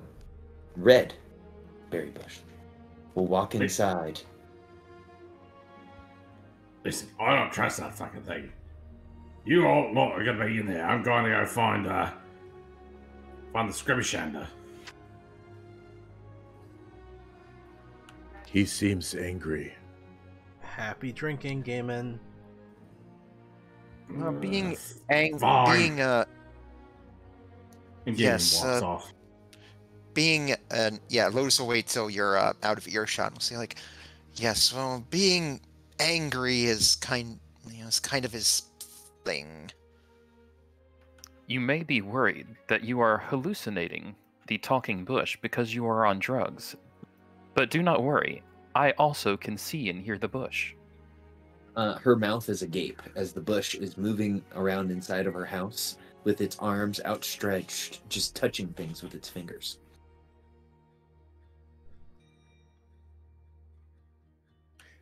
Be careful, Red. These things are unnatural. The bush As will opposed to the bush being unnatural. say, "Oh, what do you mean, Evelys?" And I assume there's like, civilized things like furniture and, plates and stuff like that. And Oh yeah, of course. This is a halfling home. these things come not from, or are not gifts of Sylvanas.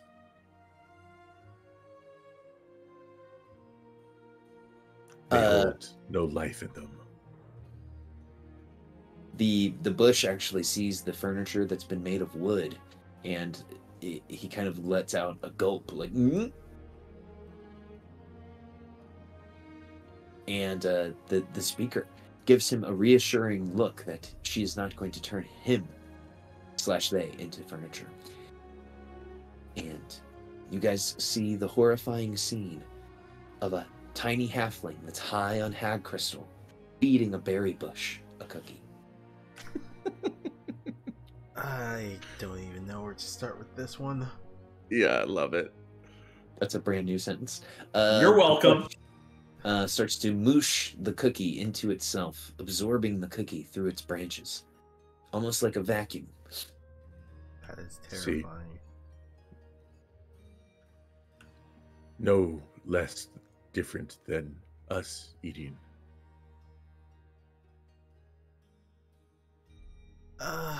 Well, you don't normally What? see plants feeding, especially on things like that. Oh, Normally. perhaps you and I have seen different things. I'm going to assume so. Anywho, speaker, I believe Sheriff Markham was supposed to be coming by today. Has he arrived, or? Oh, I haven't seen him yet. He must still be on his way here. You know, some of those government types, and I can say that because I'm a government type. Hard to keep them to a strict schedule. Gotcha. Well, That did. go ahead. Nope. No big deal. I didn't really have anything else. No. That is the lawgiver. Yes, I guess in a way. Of Bryn Shander. We had encountered. Well, one of the reasons we came up here to Lonelywood was to track down a serial killer who used ice as weapons. We were able to deal with him, and we called the sheriff from Bryn Shander to come up here to examine the body and possibly take it back to with him to Bryn Shander if he needs to. What kind of monster would kill grain? Wait, what?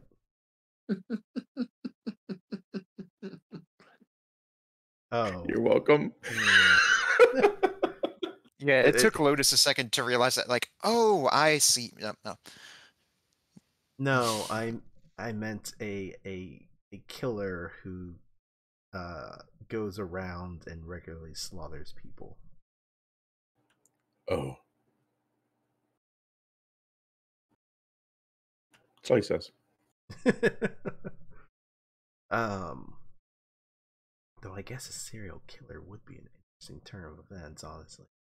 I mean, to a druid, it's kind of scary. Anywho, well, we kind of did we tell? No, I think we only told her that we were going after Orga's thing. I don't think we divulged all the details to it. So I think Alicia will just leave it at that.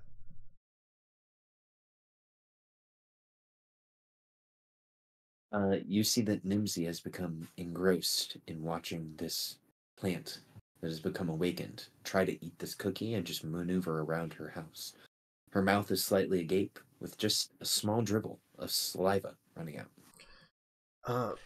Speaker Huddle, make sure to continue to drink water. I am going to go rest because I am quite drained. Please wake me if the sheriff does come around. Oh, sorry. And she wipes the spit from her mouth as she was kind of dealing with the fact that she was high and, this situation. Yeah, Lotus will shortly follow after you, Alicia, and as she does, like, she will talk to Speaker and say, like, remember to stay hydrated and keep eating those the delicious cookies. And seeing the single mother there, she'll just start thinking about her own and seeing her image there in the mirror. Something you wish to talk about, Lotus? Yes, those things I saw in the mirror. I saw my mother, and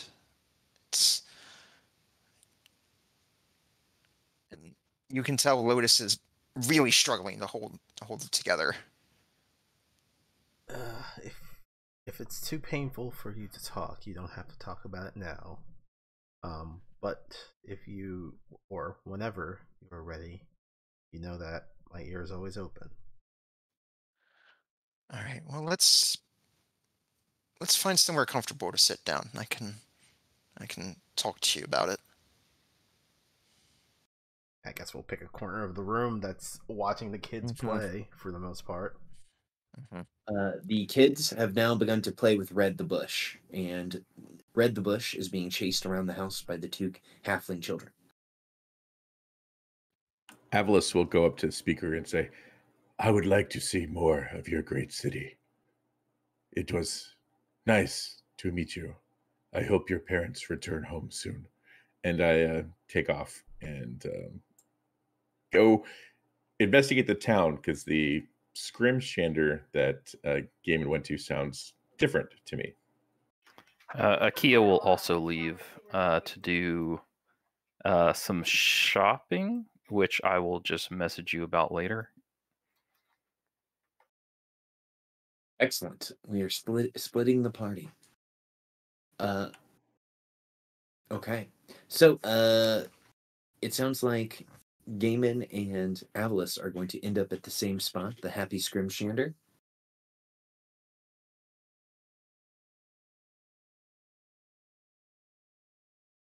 Is that correct? I guess so. Yep. Cool. And then it sounds like Alicia and Lotus are staying at the speaker's home, and then Akia is going out and about. Yep. All right. Well, let's start with Gaiman and Avalus as you guys are heading to the Happy Scrimshander. And we do have a map for the Happy Scrimshander, I'm pretty sure.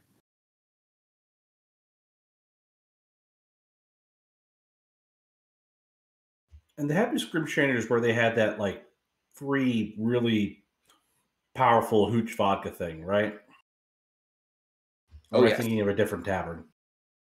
No, you are correct. And I was wrong. I had a different I was thinking of a different map. You guys head to the Happy Scrimshander, and working at the Happy Scrimshander is Ariski Harrowhill, the raven-haired patroness of the establishment. Now, this establishment itself kind of sells some interesting stuff here. So it sells the tools of the Scrimshander trade, which are needles, knives in a wide array of shapes and sizes, inks in a full rainbow of color, and wax to use to kind of seal the engraving when it's done. This is for turning knucklehead trout bone into pieces of artwork.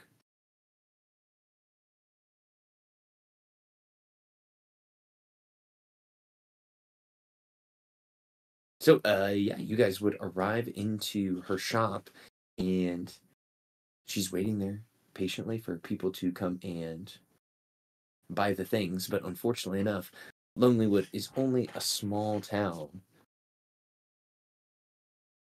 of roughly To some. of roughly 100 people, and Dugan's Hole is such a larger town of roughly 50 people. So she does not get all of the patrons that she was hoping for. But when you guys walk in, she perks up from her accounting work and the never-ending cleaning to talk to you both. Welcome to the Happy Scrimshander. Wait. I recognize one of you. I don't recognize the other. Well, I am with the not fat one. Yeah, I'm Gaiman, and this is Avalas.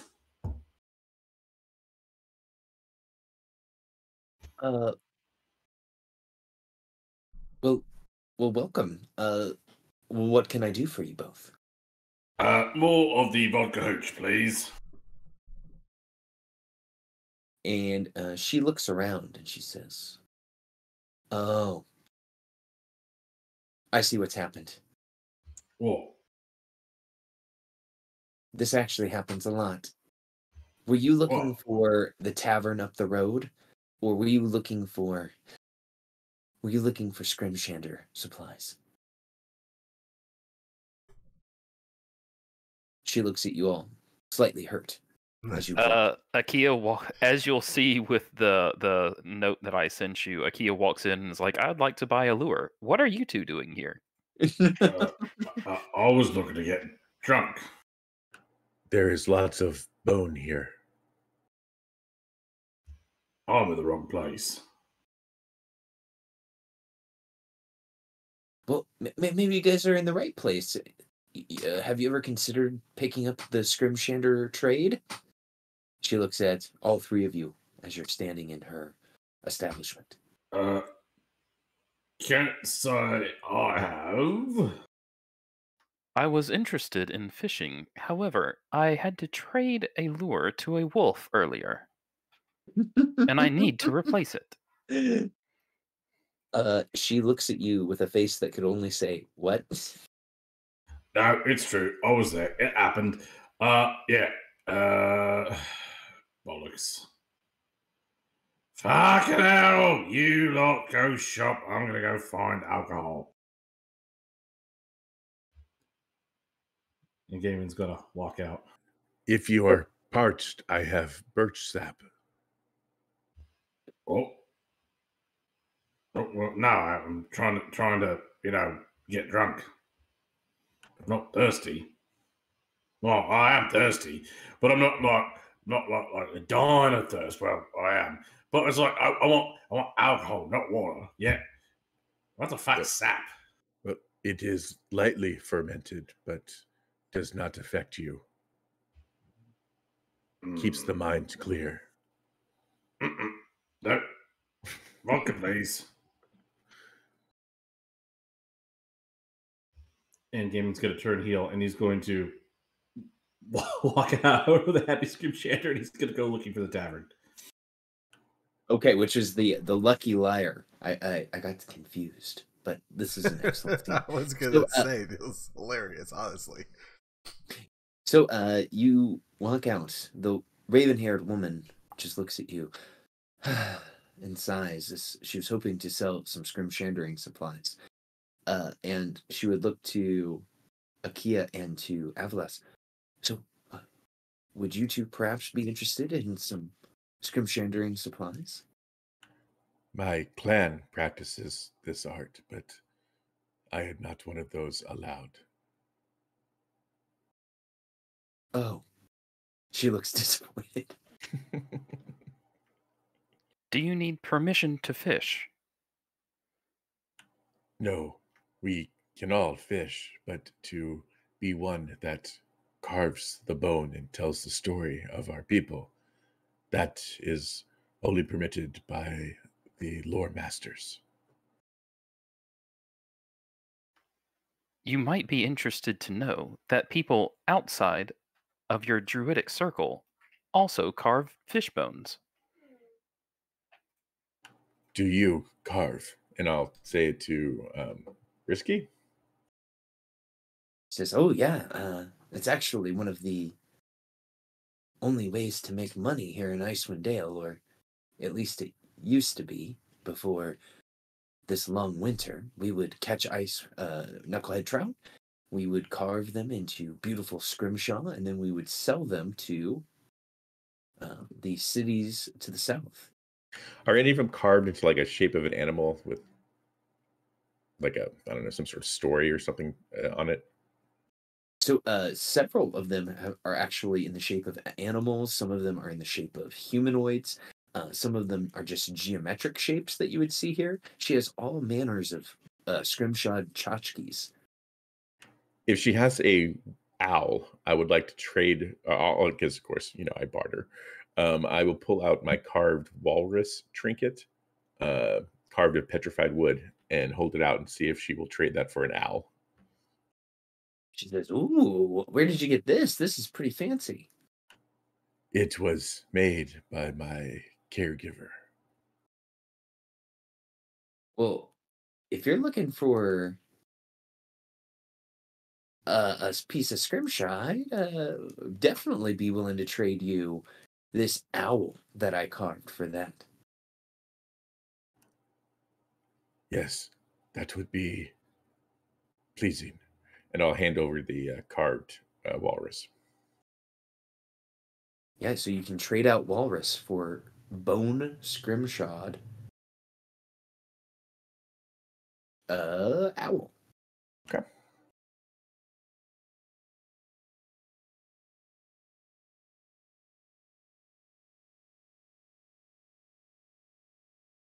So she will pass that over to you. She's very, very thankful because, one piece of scrimshaw is out of the house here.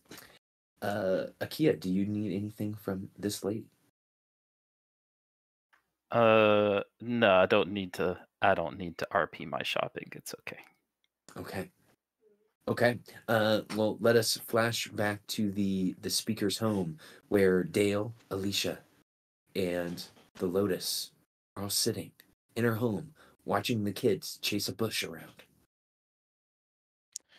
Yeah, Lotus would have grabbed, I guess, goblet of some sort, and it sort of has it set up as a bit of a makeshift ashtray. And she would take out one of her cigarettes, use prestidigitation to light it up, and take a long puff, and just say, "All right, I'll tell you a bit of a story here, but feel free to ask me to clarify anything for you.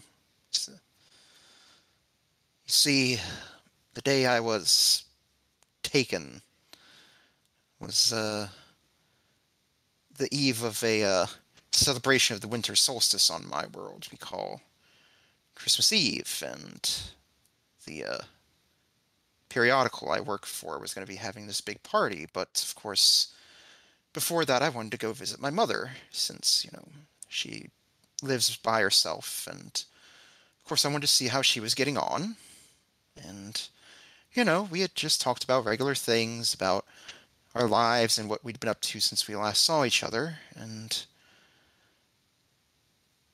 I saw the empty ashtray on the coffee table, the drawing I made of as a child of two of us and,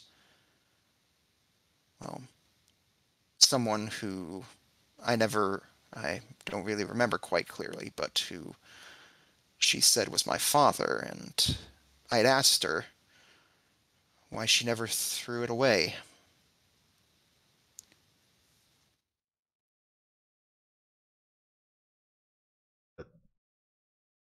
A drawing of your father. She nods. It's like, I never really knew him very well. I don't even really know his actual name. Just this vague image of him.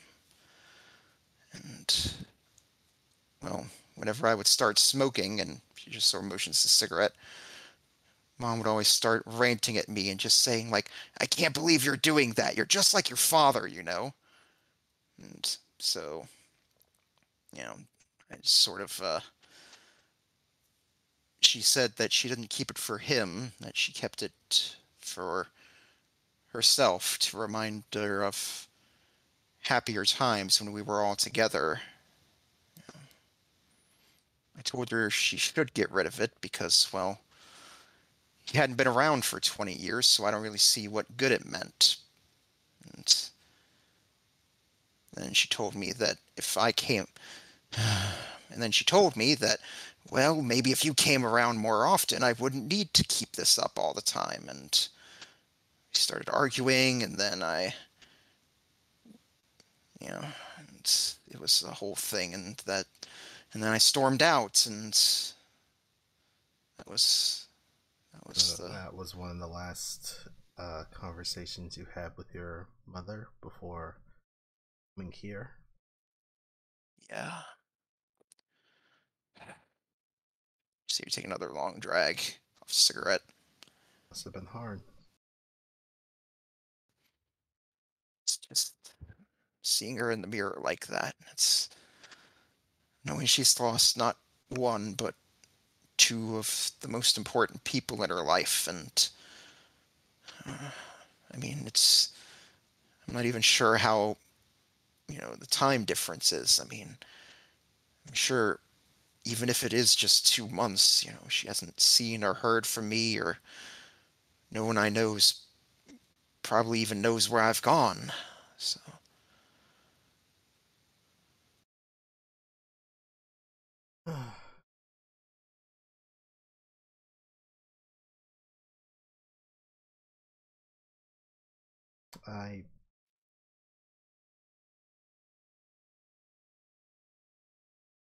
I'll be honest with you, I'm not entirely sure what to say to, well, to have and then feel that loss.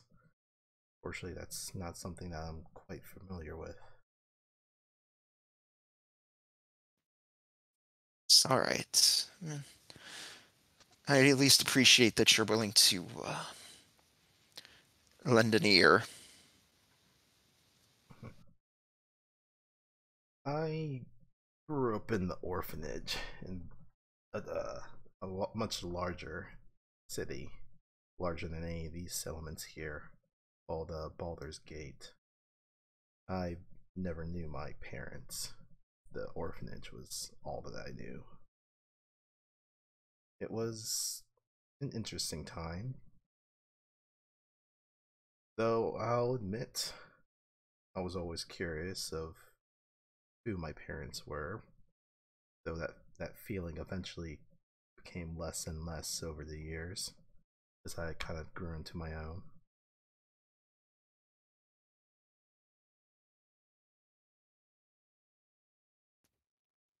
Well, But at least you have the memory of your mother, which seems to be far more prevalent than that of your father. But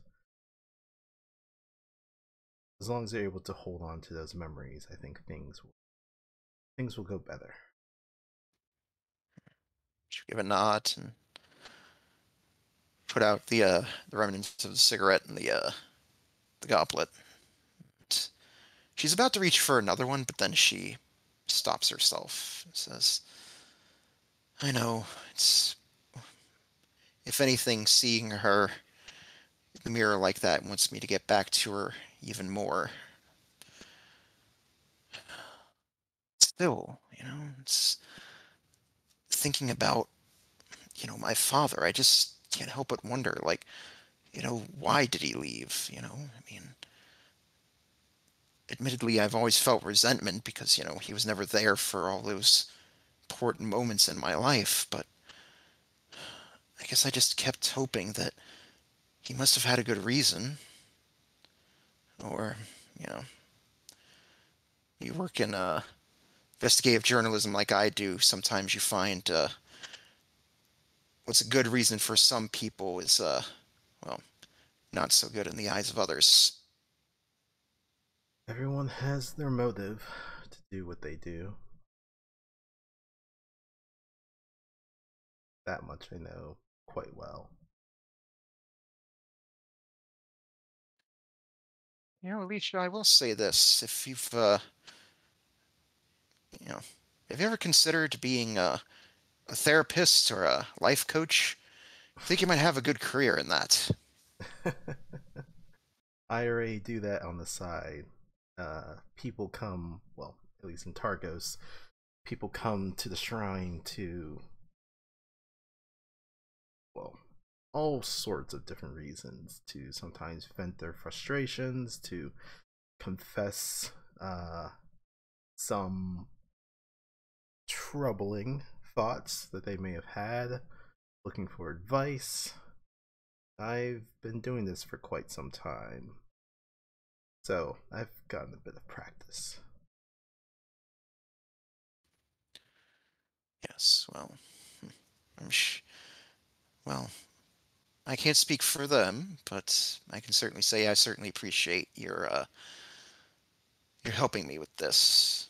So, I admit my other question for the mirror was also a bit selfish, because I know what you said about me and my condition, but the mirror did point me in the direction of someone who could supposedly help me. Oh,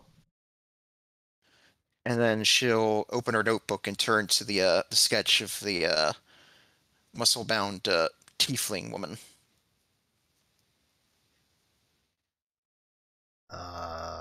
looking at this sketch, does Alicia have any idea as to who this person is? Yeah, as you guys are all looking at it, you can give me a history check, and of course, I will put up the art again, just in case. Yes, Dilly. Wow, my rolls are just not there.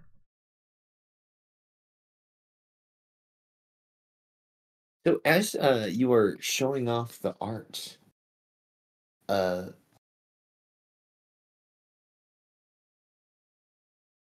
open the link. The person that's kind of listening into your conversation, Dale, will say, well, I think I've seen someone who looks kind of like that before. Oh,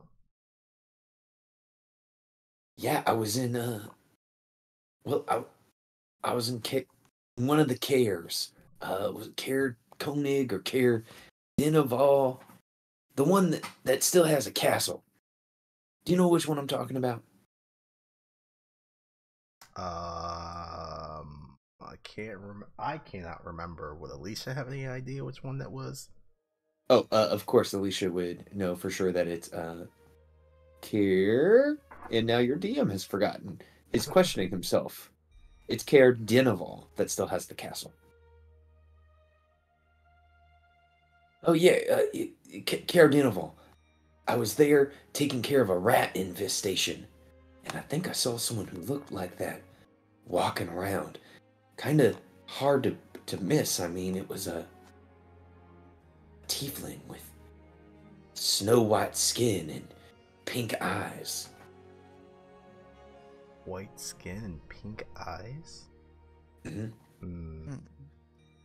Was this individual doing anything in particular when you were looking at them through the mirror, Lotus?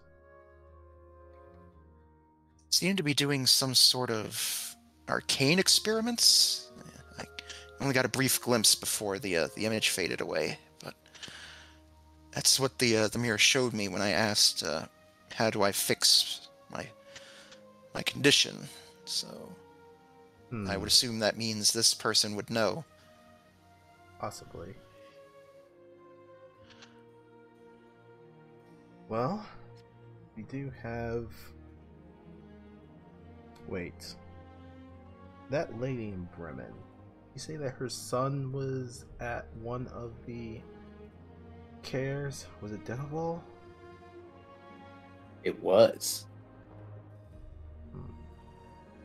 I guess that's like me trying to remember. Alicia, better memory, higher stats than my smooth brain over here.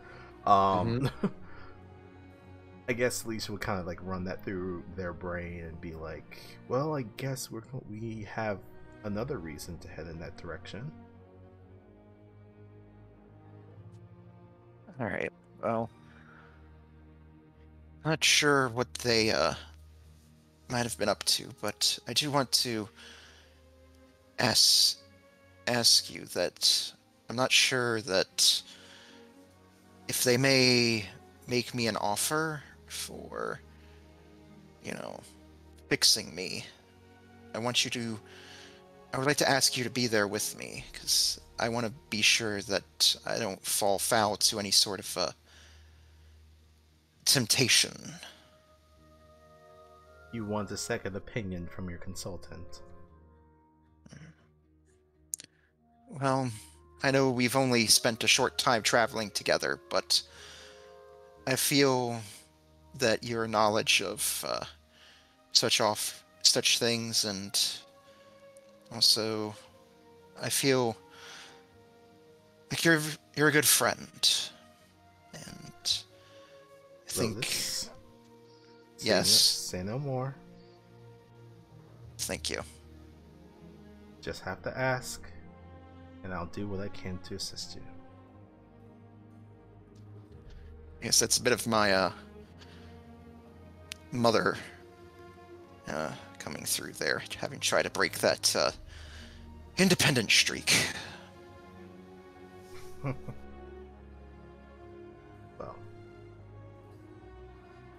I must say, our trip to that tomb seems to have enlightened our path that we need to take in order to resolve some of these matters, which is definitely good, because I was starting to wonder if there's any progress that we would be making besides, well, I guess the Chewingas that we were able to find earlier.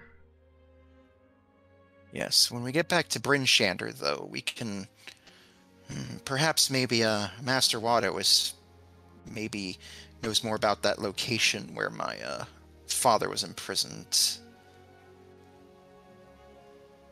Was imprisoned? I don't think you described what... Did you see something in the mirror? Well, my father, or at least what the mirror showed me was my father was this tiefling with blue skin and green eyes and a beard that looked like it was about 30 or 40 years out of date. he apparently seemed to be frozen in some sort of iceberg, and not only that, his limbs were chained down, and there was a dark sky. I'd never seen anything like it before. DM, do I need to roll a check? Yeah, give me. I feel like we already did. Like last session. I don't know.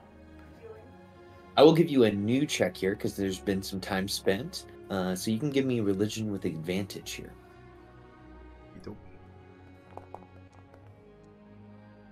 Thank God for yeah. the advantage. Jesus, I'm rolling. Garbo. A 24. Alicia knows in character what Lex22 knows and sent me in Discord chat about the identity of Lotus's father. You would see that there is when you finish your description, there is a flash of recognition that crosses Elisa's face. Oh. So it's like, oh, like, it's Alicia, what is it?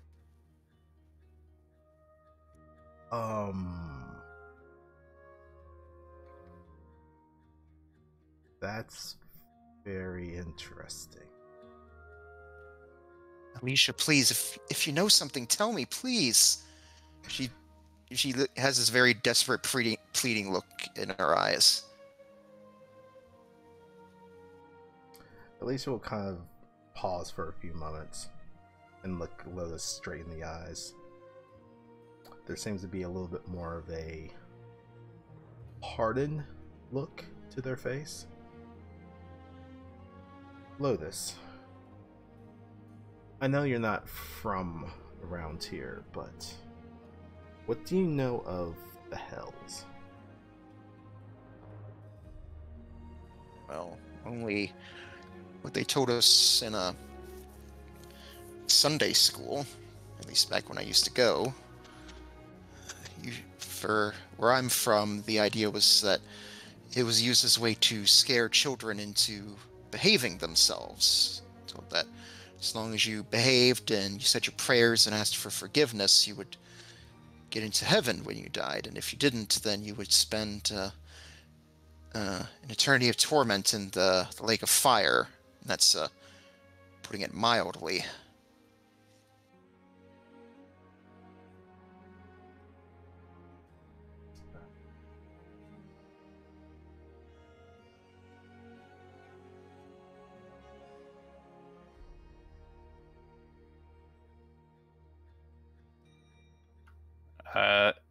Can someone hear? I can't hear. No, sorry, I'm mumbling real quick. I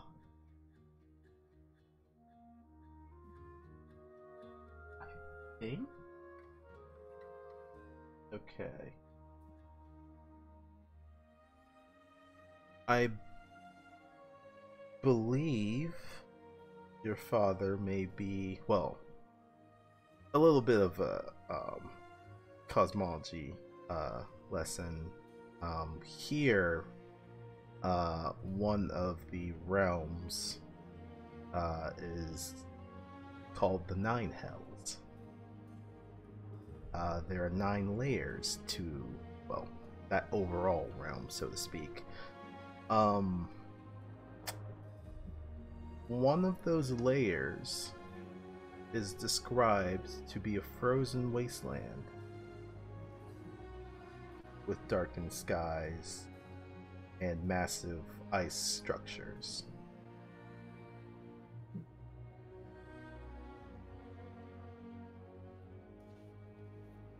The description you just gave sounds quite similar to it. Lotus will sit there in stunned silence for a long moment, then... But... Are you saying... like... Are you saying that my father is from that place? Well, I cannot say for certain with the amount of information that you've provided, but I will say that at least it seems to be pointing in that direction. We would probably have to gather more information to be certain.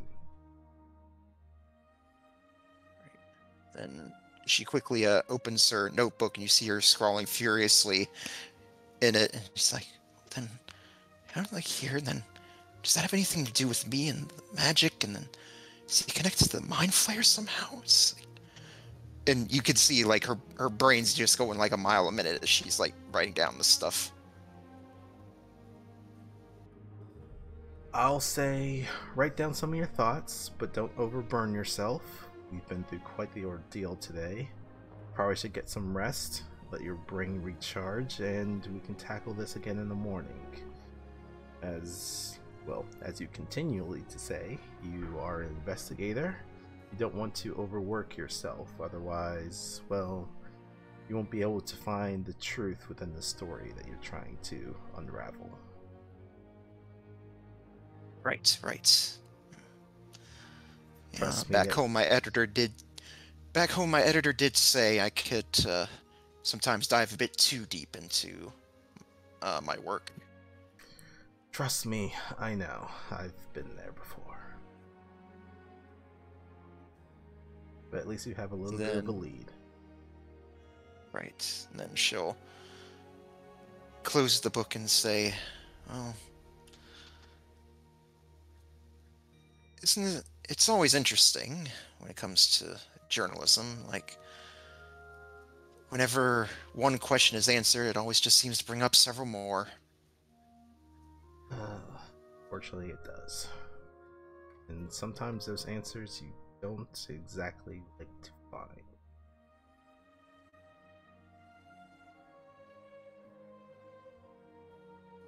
Yes. Well, I think I better wind down a little bit before I get to sleep. I try right now, I'm just going to be in my own head.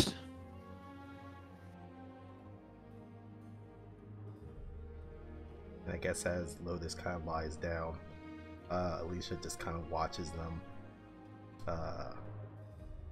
for a few moments with a concerned look. It doesn't say anything. I will say what happens is that you see at some point underneath the covers, you'll see that she's cast a light spell on her mask, and you can kind of see a sort of like a little peek out from under the covers. You see her doing sort of like an anime style sketch of Master Watto in her notebook.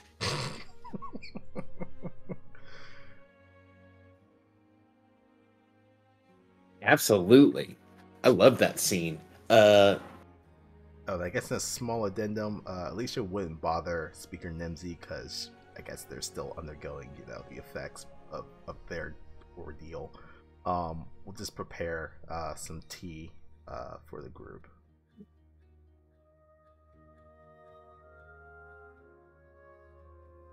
Love that. I love that. So, everyone is kind of settled at the moment, but Gaiman,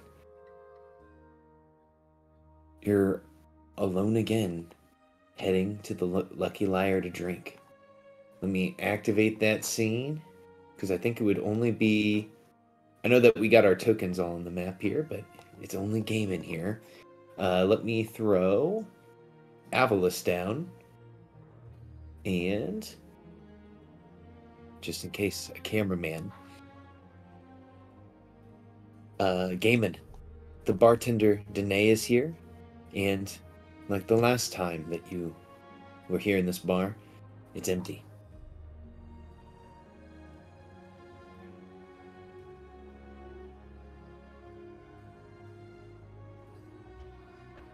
Gaiman will sidle up to the bar and just sort of slap his hands down and say, "Vodka hooch, please." Oh, are you feeling even more adventurous than the last time you were here? Possibly. You have something that's interesting? I've been experimenting with different things and fermentation to see if I could create a new drink. I, I don't want to always be reliant on the mead from Good Mead. Well, you got something new? Want to try it out on me? She nods and says, "Are you willing?" Sure. Okay. Give me just a second. And she comes back with a bottle. The bottle is unlabeled, but the liquid inside of it is a deep amber color. And she says, "I'm thinking of calling it Frostfire Whiskey." That doesn't sound half bad. Oh, well, I was thinking, I was walking and saw this very strange flower growing on the outside of the Lonelywood Forest. I took a cutting of it, and I've come to find out it's called the Ice Fire Blossom, known for its bright blue and fiery red petals. So I took some, and I've made this concoction to what you can see in front of you.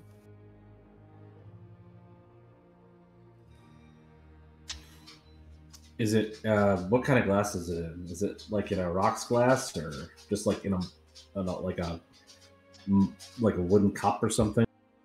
Oh, it is currently still in the bottle, and okay. you will have to forgive your DM because your DM does not drink. So if his knowledge of alcohol glasses is limited, please forgive me. She pours it into a glass appropriate for whiskey. Okay. So that could be a number of things. That could be like a Glencairn glass, which is kind of like bulb shaped, so you can like get the smelling and tasting notes a little bit more. Or if you want to like put it on ice, there's the rocks glass, which is sort of like the shorter glass. Okay, she would definitely put this into more of a bowl-like cup so that you could get the aromas of the... Okay, so it's more of a Glencairn. Okay. Gaiman will kind of, again, taking kind of a big meaty hand, will kind of like daintily pick up the glass, and he'll give it a smell, and then he will sip at it and try to figure out if he likes it or not. Right. The alcohol itself has both spicy and sweet notes, and its aroma is quite enticing, and the flavor is unique. Something that you have perhaps never had before. As you are drinking it down, you see that the color of the whiskey actually changes from that amber color to a blue tinted color as it is swirling around the glass and as it moves down your gullet.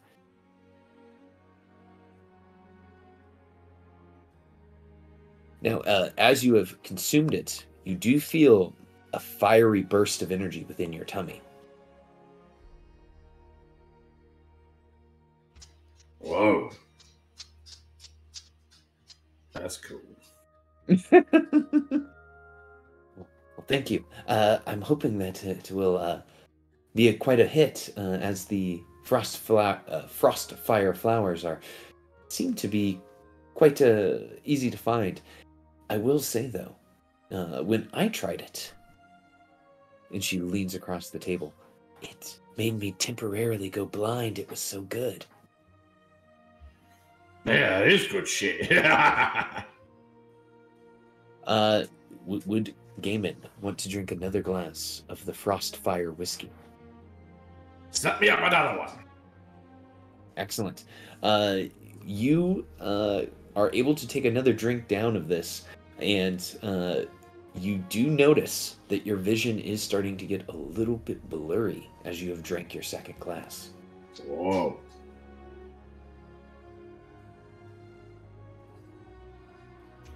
You were kidding. This does kind of mess with you a bit. nods. She says, I hope that it's not something that would, be a problem if consumed in large quantities. Hmm.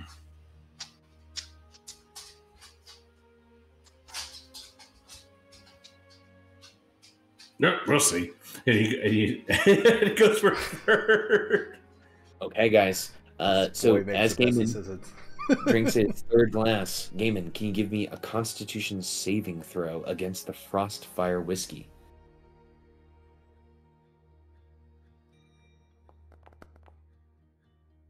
All right, Gaiman, this is pretty close to succeeding against this glass of whiskey. Okay, in that case, I will toss out my Faxpiration.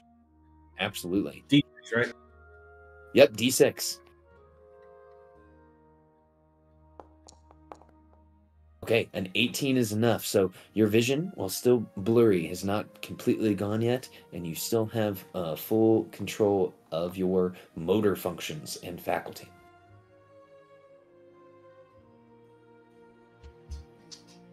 Yeah, that third one. He's just sort of sitting there, swaying back and forth a little bit, and just blinking furiously. Yeah, that really does a thing to your eyeballs. And he's like trying to like open his eyelids, trying to get his vision to clear, and it's just not happening. Well, maybe a fourth glass will do the job, and she'll pull it, push it across to you. Well, I don't know if I mean, there's only one way to find out. Don't know if this is actually going to fix the vision issue. And he's going to keep working on it. He's not going to drink it with quite the same gusto. Same verse, same as the first. Can you give me another Constitution saving throw here? This one is going to be a slightly higher DC. The camera is just circling Gaiman. I was just moving into a position so he could look at Gaiman while he's making these decisions. Gaiman, your vision has gone completely blurry, but you are not blind and you can still motor skill around. But you feel like a fifth glass of this hot and cold whiskey. A real world example. If you have ever rubbed icy hot onto your skin, imagine that feeling in your mouth and throat from an alcoholic beverage. Oh, shit. Oh, fuck. All right. Yeah. Bloody hell. Woo! I think that's enough for me. Yeah. Oh shit! I gotta slow down. Corgi should get some ale at this point, and blimey, I don't think I've eaten anything in a long while, and some food. Yeah, food would probably be good. Your mum always said don't drink an empty stomach. She will set you up with a normal ale and some food. And we can have a little bit of a time jump here as a certain sheriff will be making his way into town in the next hour. If we are all okay with a time jump, and I'll ask the party this. Did you have a set location to meet back up at a certain time? Probably just the speaker's house, honestly. That's what I was thinking. Yeah, that seems to be a good central location for us.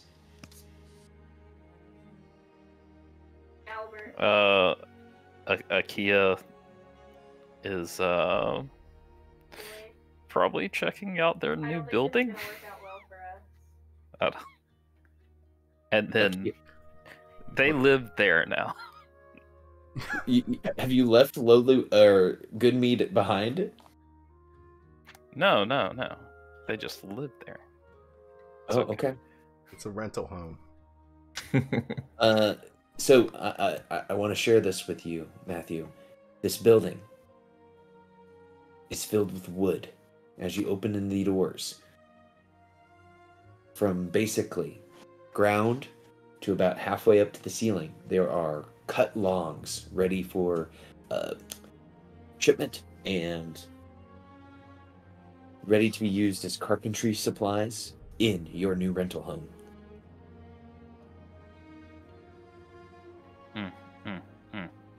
Akia ignores it and just sets up artifice work and starts crafting for the rest of the day. Okay. They will let the party know where to find them. I also want to note that there is one strange thing that you do see in the room. There is a single noose that is hanging from the ceiling. Akia ignores it. Oh no.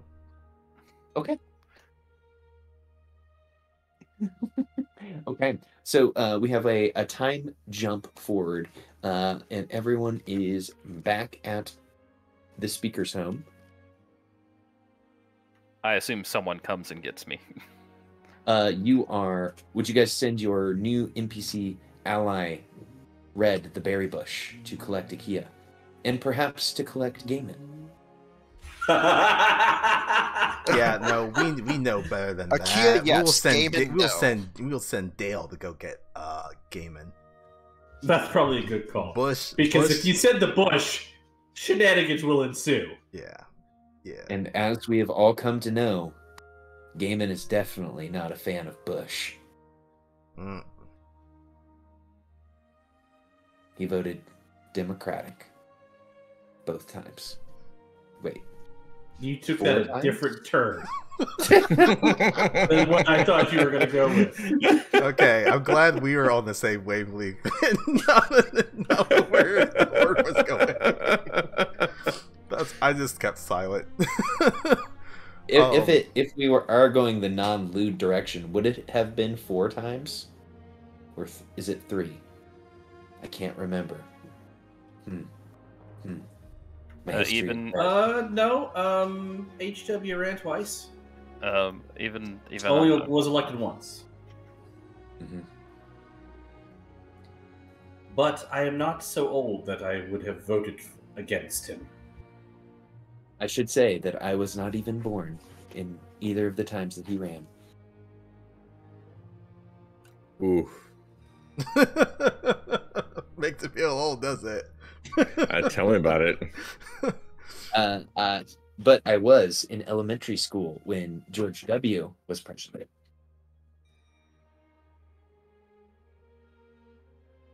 That was in middle Yeah. school. In one of my other games, none of my players get my references, which just makes me cry inside every day. If it makes you feel good, everyone, I went back to college and I made a Third Eye Blind reference to the song Jumper, and everyone looked at me like I was fucking insane. And I was like, "You guys don't know Jumper? You don't know Jumper? All right, I'm out of here. I'm taking my good jokes. I'm going home." Good jokes. Damn. Oh no! All right. how Yeah, many? just for that, he throws a TPK at us. Yeah, exactly.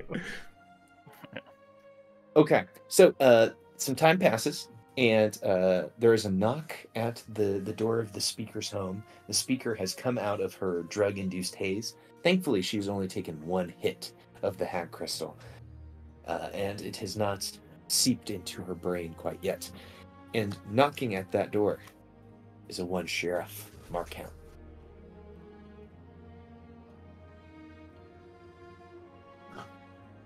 As he walks in and he sees everyone there, he sees Icewind Dale, he sees the Berry Bush, he sees Avalus. He says, "Well, goddamn. Well, God's damn. What is happening in here?" Some things have occurred since we last saw you, Sheriff, but well, this isn't my home, but may as well come in. Good.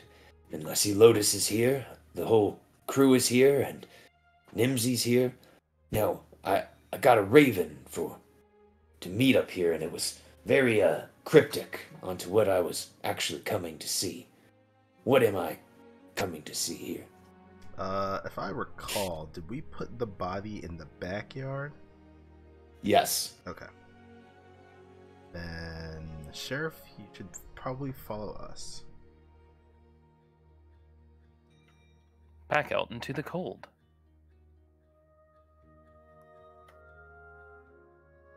The sheriff will follow you all back out into the backyard. It is funny because you have been traveling in the cold for a very long time. Man, Akia, I'm trying to get a hold of your sense of humor, but I just can't quite catch it. I'm not gonna lie, I'm not a humorous guy myself. It is possible that I have failed at the punchline. They say Well. comedy is all about... And he takes a second, and he looks at you, and then he says, timing. Well, there's actually a number of different sayings for comedy. Sometimes it's timing, sometimes people say it's tragedy plus time equals comedy. I guess time really kind of factors into it. But that's beside the point. I think it's time to move on from this conversation. Yes, Gaiman is right. So, remember that we were looking into the whole ice knife killer situation? Yes. Well, we found the killer. And I guess Alicia will pull back whatever tarp we put over the body. He goes, Lathander be praised. Is that's Sethek Caltro. That is correct. We don't believe this was an association with Torga, though I don't know how she's going to take it, knowing that her right hand was killed. But from what we understand, this isn't actually Sethek Caltro. It seems some spirit had possessed his body and drove him to start killing people. This was in association with the protection racket that Torga was involved with. It seems people were paying her off to keep their names off of the sacrifice list. You see his mind is blown as you say this. He says, there's some type of corruption? Unfortunately, yes. We initially discovered this in Targos.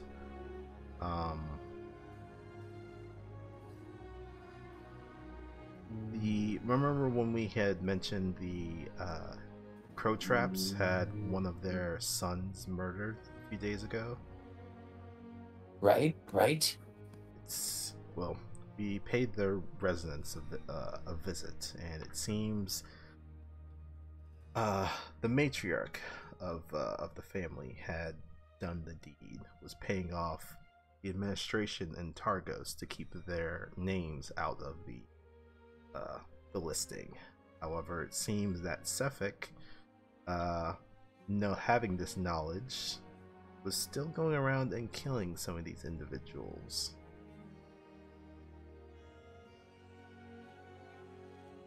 He looks at you and says, so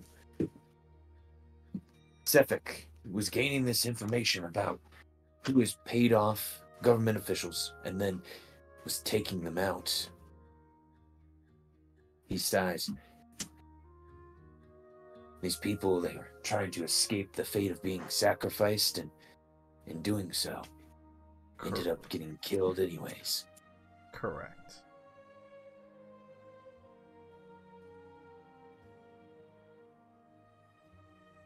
So while we don't believe that Torga is involved in the matters of the murders themselves, she's at least involved with the rackets of, well, I guess extorting people by keeping them off of the sacrifice list, which is supposed to be random. Yeah, Akio will explain the details to the sheriff. The sheriff will look to you all and say,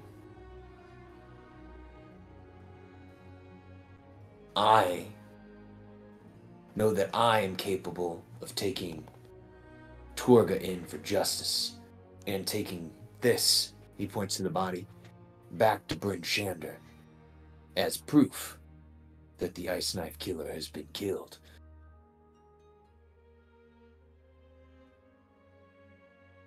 I fear that if Torga and her crew is not dismantled,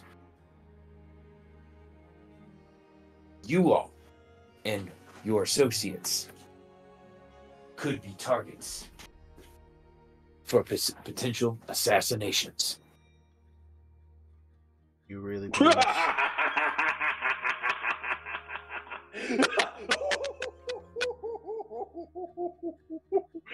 He's got a really good sense of humor.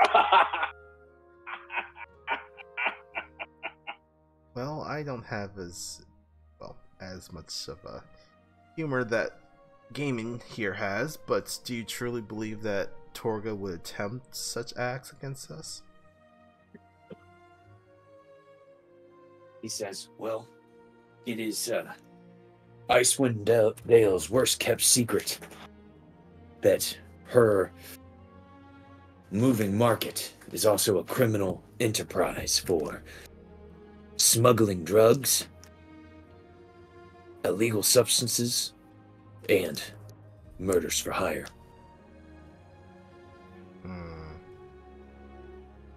And with this act of taking out Sephic, she's probably going to retaliate. He nods. Really? Oh, come off it. I mean, look at us. I mean, she wouldn't dare fuck with us. The sheriff does not look like he would agree with you, Gaiman. He looks like he's a very grim, kind of dour man who's lots of experience, and he thinks that it's possible. So, what would be your advice? Do we... I believe Torga is still in the area. Do we... Did you wish to work together to apprehend Torga at this time? He nods. He says, I think it is finally time for Torga to spend some time in Revel's End, which OOC is a giant prison here in Icewind Dale. He says, do you mind? And he pulls up a stick and he starts drawing a circle and he says, this is her camp, per se. Here are her igloos that she likes to build, and then she's gonna have a lot of guys. A lot of guys. Yes, we've seen it. Well, we're going to need to attack it. To bring her in, dead or alive. Preferably, I would like to bring everyone in alive. I don't want to spend any more life than has to be spent. You see the face of a man who not necessarily like that he has to sacrifice one person every month to a dark goddess. Alicia recognizes that look. Just so you know. Oh, you go ahead.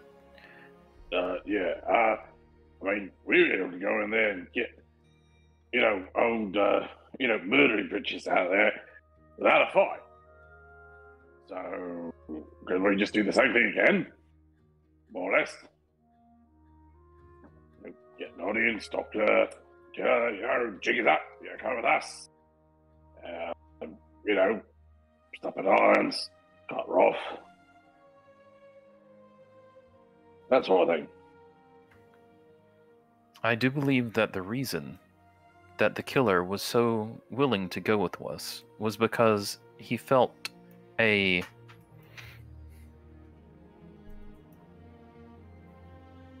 desire to keep Torga out of trouble. I don't think Torga will be so quick to leave her camp.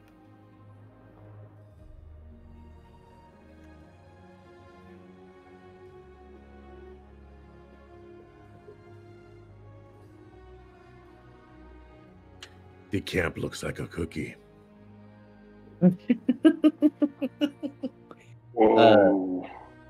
Nimsy But has maybe come out. if we can like put her in shackles beforehand, and then we don't, we give her a choice. Like you're gonna come along and have a chance to survive and maybe escape later on, or we just kill you right here.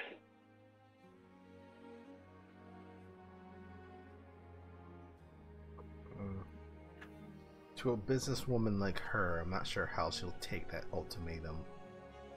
Sheriff, I believe that Gaiman is afraid of a conflict breaking out because he is exhausted from the day's journey.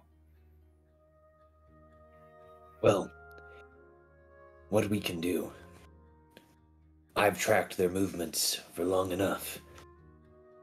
And he kind of pulls out a notebook and sketches on it just slightly and does some math.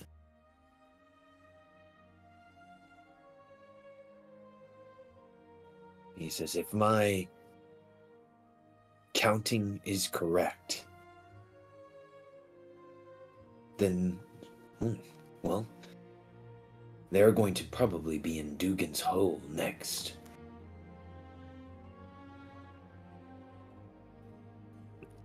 When do you believe they'll be moving? He looks to his non-existent calendar. He says, they'll probably be there on the 1st of High Harvest Tide, which of course is the midwinter holiday. Which is 1, 2, 3 calendar days from now.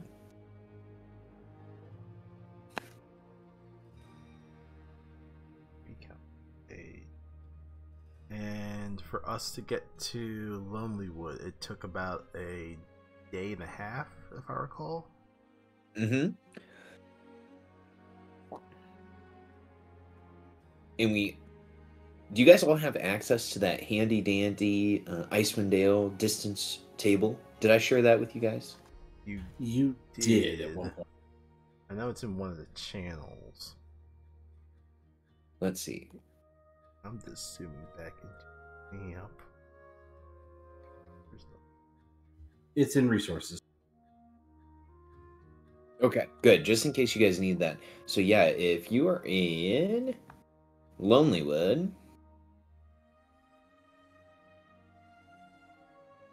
Ooh. So Dugan's Hole travel time from Lonelywood is almost 16 hours on foot. Okay. Because it looks like it is south of Brinshander. Yeah, it's on the lake right by a little southwest of Goodmead. Yeah. It's right near the Redwaters, which Akia, you know of something else that's near the Redwaters. I'm pretty sure. Couple things. Mm-hmm. Just a hop, skip, and a jump away, some might say. I can send an owl to warn them. That was going to be my ask.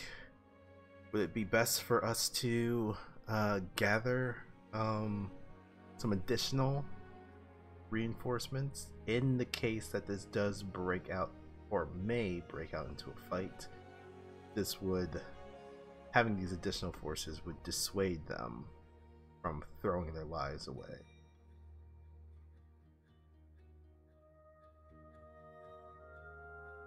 That could be a perfect idea. They don't have to be immediately there, but if they see a signal of sorts, then they know to approach and surround the camp.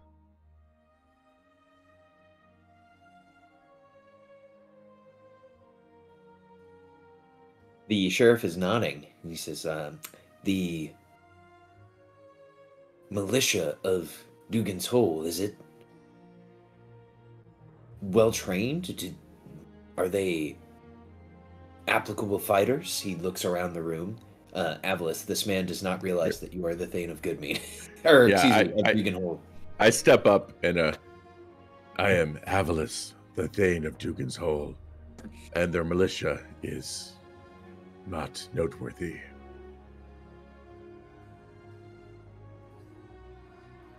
Oh. They have spears and fishing implements.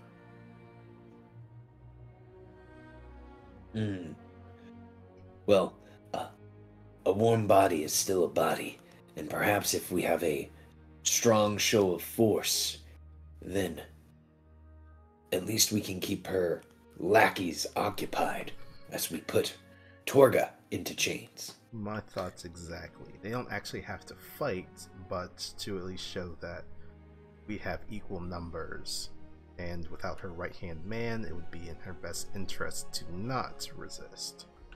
There is a chance that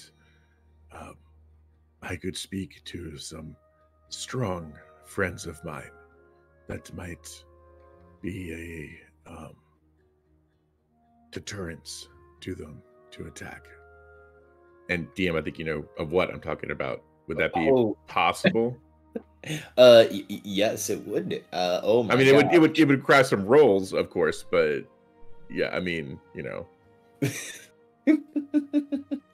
I love that idea so much. And you guys thought the berry bush was going to be your weirdest beam team member. I can already see what's going to happen.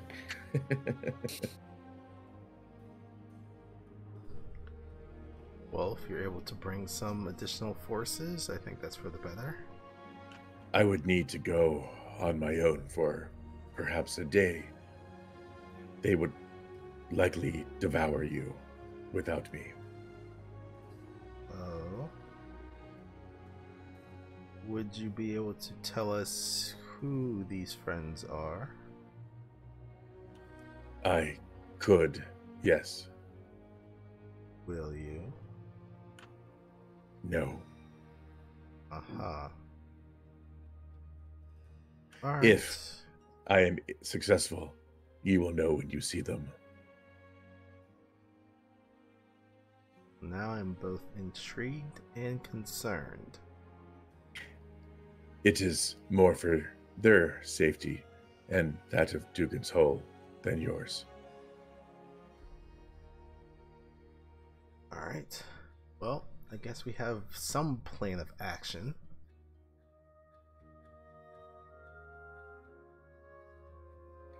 It seems like now we can rest. And as luck would have it, I have a wonderful resting place secured. Oh.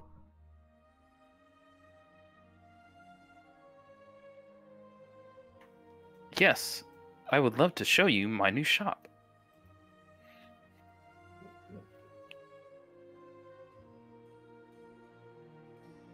Oh, is that the one that the speaker gave you the deed for? Indeed. Oh, I accidentally made a pun.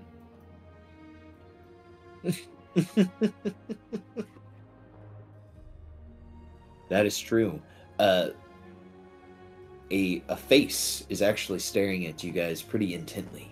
The face of Icewind Dale. And Yes, Dale? he walks up to you all. He says, I hear you all are planning something pretty crazy. And I gotta tell you what, I was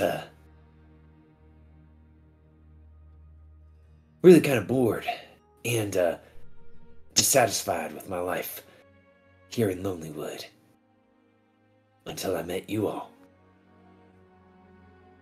All right, we're gonna have to take a 2-minute break. Everyone drop character for just a second. Is anyone gonna take Dale as their B team slot? As their B team slot? Well. I mean, The if leathers. that's what you want to call it. Different leathers, different leathers. Bring out the gimp. I already. I'm hoping to get Knobberknocker as and possibly. And you're giving me shit when you want someone with the name of Knobberknocker on your team?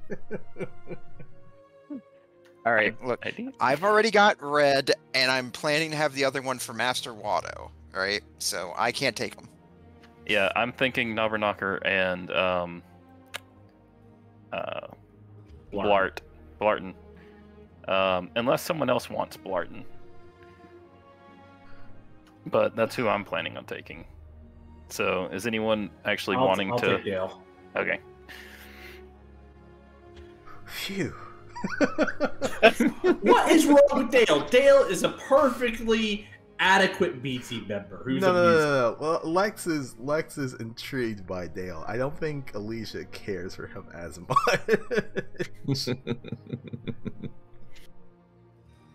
Avalis has not formed an opinion yet. You will learn to dislike Dale, just like the rest of us. But there's a special place in my heart for King of the Hill and Dale Gribble, aka Rusty Shackelford. Pocket sand. Yep. So that you guys know what Icewind Dale, the world's best survival expert, is bringing to the party.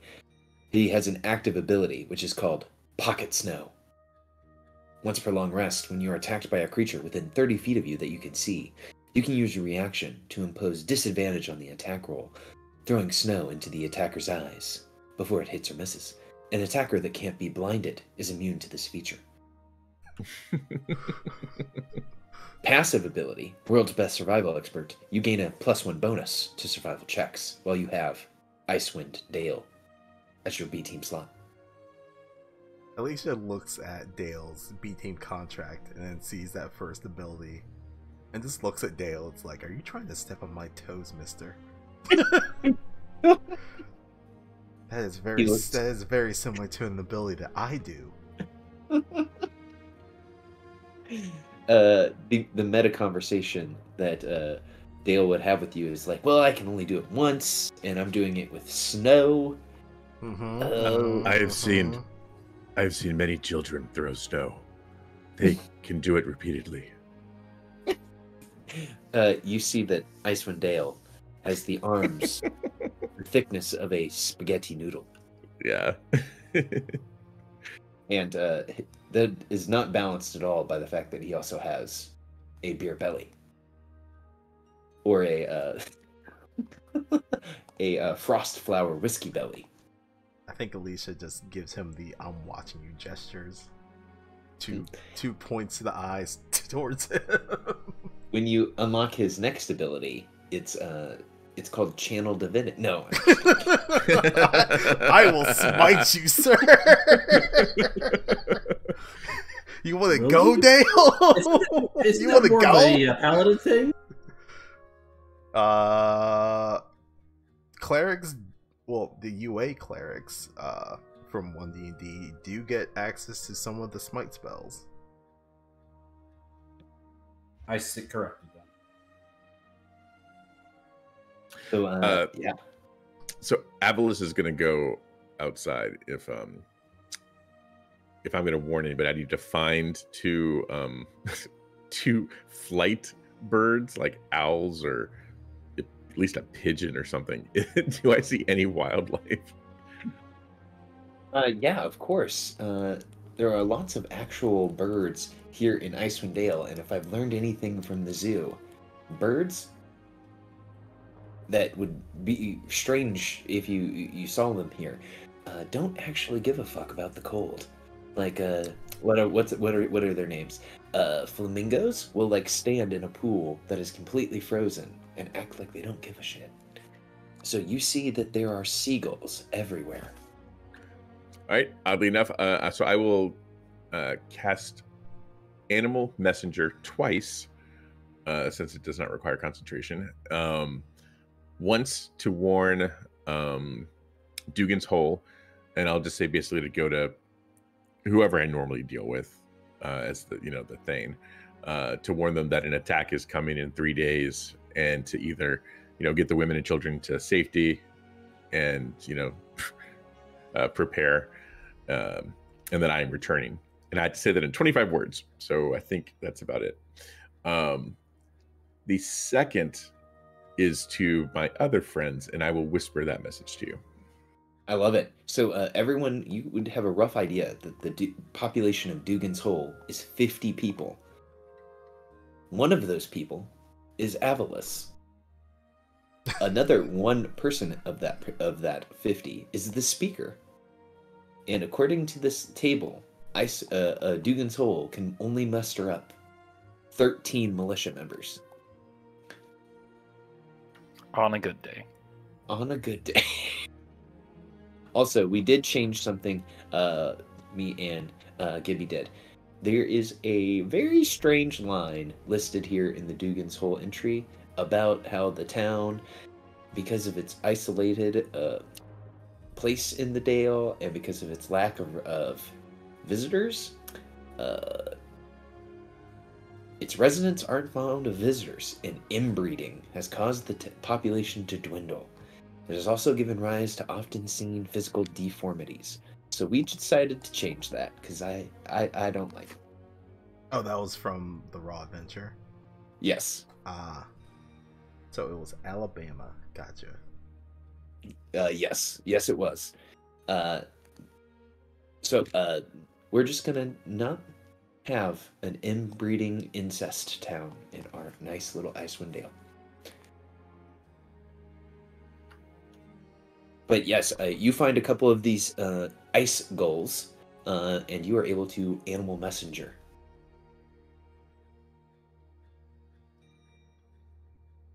Alrighty. All right, 25 words in that second message going to you-know-who. And I will boop.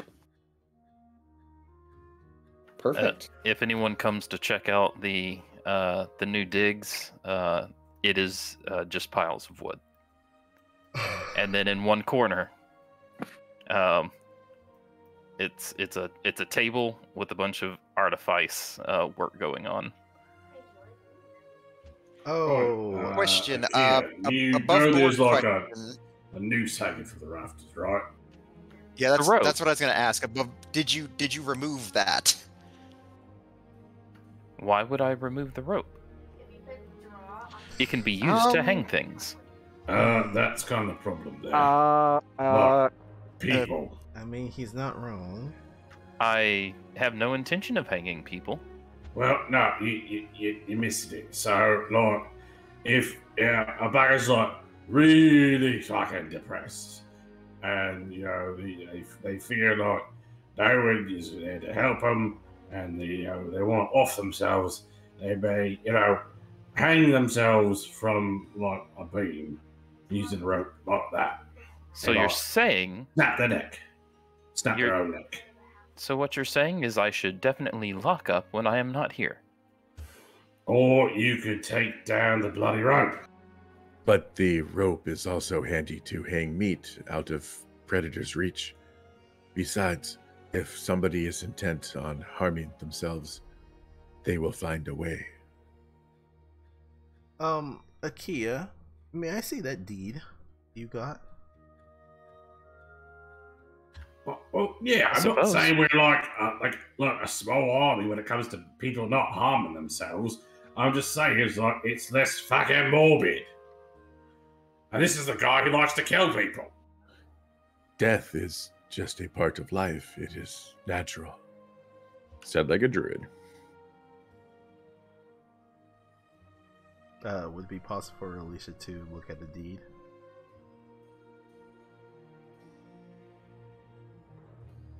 Sure.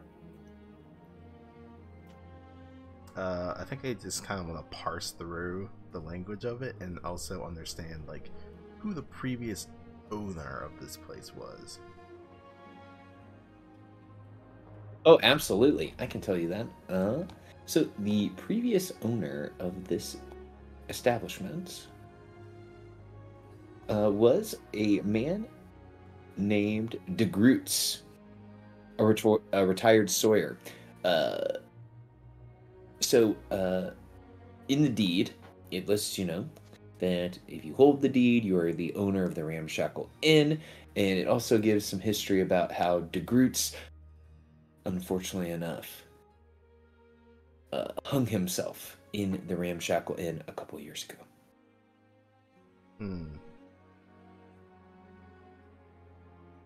Well, that Should I place a tool here?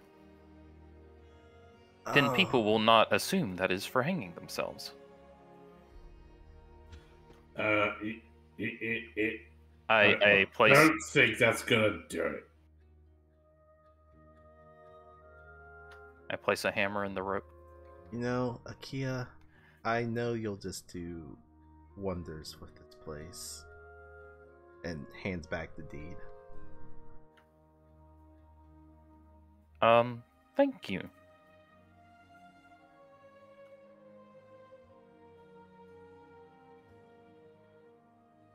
Well, please make yourself at home. You may sleep anywhere.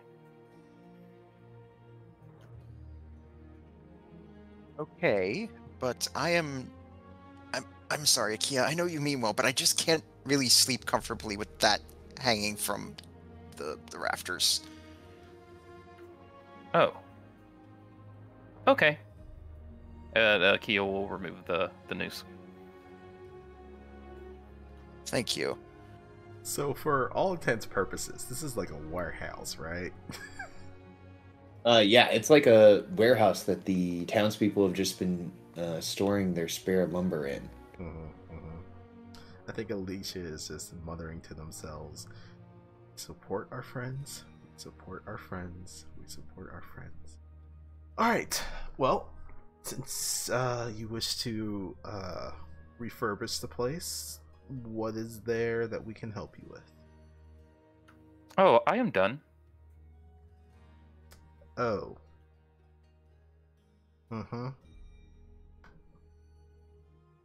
We are going, if we're going to be staying here, we will need some spaces to sleep. Maybe we can do a little bit more tidying up. That be okay? Certainly.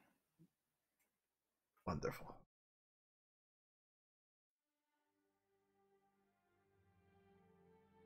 If you need anything, let me know. And Akia will go back to whatever crafting they were doing before the sheriff showed up. Sure. And as long as you don't mind, the sheriff has come along as well. So you guys have the sheriff, your party, the bush, and Dale are all in here hanging out. Oh, this is getting crowded. Okay, well, gotta make do with what we have. If it is too crowded, we can move some of this wood outside.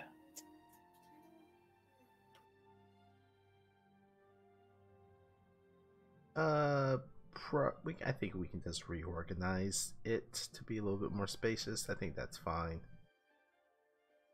We may need some of the, well, does it look like there's any place here that we could use for like creating a fire? Yes. So as you guys are looking through the Ramshackle Inn, there was, at one point, actual tables, chairs, there's a bar, there was a hearth. This was a fully functional inn. Ah, okay. All right, we'll light up the fire then. Perfect. So yeah, you guys got the fire going. The ambiance of the room is kicking, and I think I actually have a map for this, so I can drag you guys to the map now that we're almost through the session. I'm putting you guys on the map, and I just realized that this map is going to look really weird, because you'll see.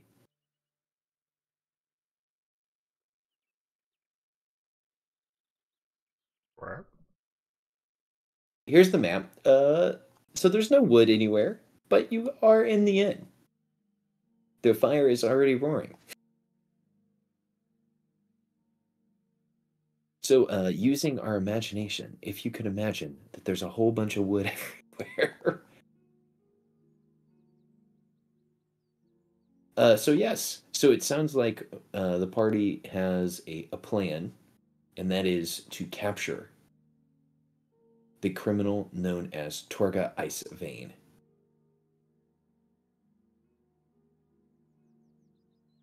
That sounds about Is- right.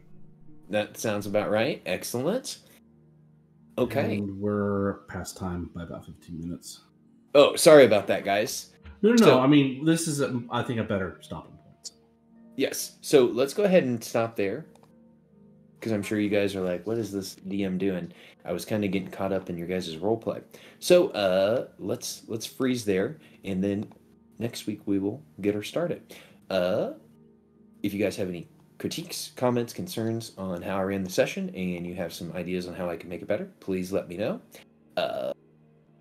Yeah, I had a lot of fun this week, guys, and then next week is March 10th. I don't believe there's anything stopping me from running on March 10th. If there is anything in the way, please let me know publicly or privately. Does anyone have any closing words before we end the game? Now I'm going to have to rewatch King of the Hill. I love that. So yeah, you guys have 2 B team members now, the Bush and the Crazy Person, and threads that have still not been unraveled. The 3 missions that Danica actually gave the party several sessions ago. They're And all over the map. They're all over the map. And of course, a certain party member's reliance on a certain substance. I cannot. So when the last update hit, I lost control of all of everything that I put on the map before the update. So like I can't update anything, so I can't get rid of like the ice knife killer or the moosecapade thing to show that they're done. Just so you know. So I was gonna try and like update the map as we went. I also did put the Arcane Brotherhood on there because I forgot about that one. Because they had Okay. some quests. So let me... That is super strange. Oh no! Stop. I'm wondering... if What'd you that do, Richard? just has to do... Oh, I can get rid of that stuff. So I will get rid of Ice Knife Killer. And... the Moosecapade. Moosecapades. There it is. It's hidden in the woods. All right, cool. All right, well, hope you guys have a good weekend and a good week. If you guys need me for anything, you can at me in the Discord, and then we will pick up next time with you guys going after Torga. I think planning for the mission would probably be a perfect thing to do in the Discord RP chat. What does everyone think about that? Sounds good to me. Sounds That good. works. Perfect. And Dismantle a criminal organization. our my last One name, limb at a time. Gibby, what did you think of your first session with the crew? And everyone, what did you think of the first session with our new 5th player? Yeah, maybe I should wait till they answer. But no, I thought it was great. Thank you so much for the warm welcome. Really appreciate it. My yeah, pleasure. absolutely. Looking forward to playing with you some more.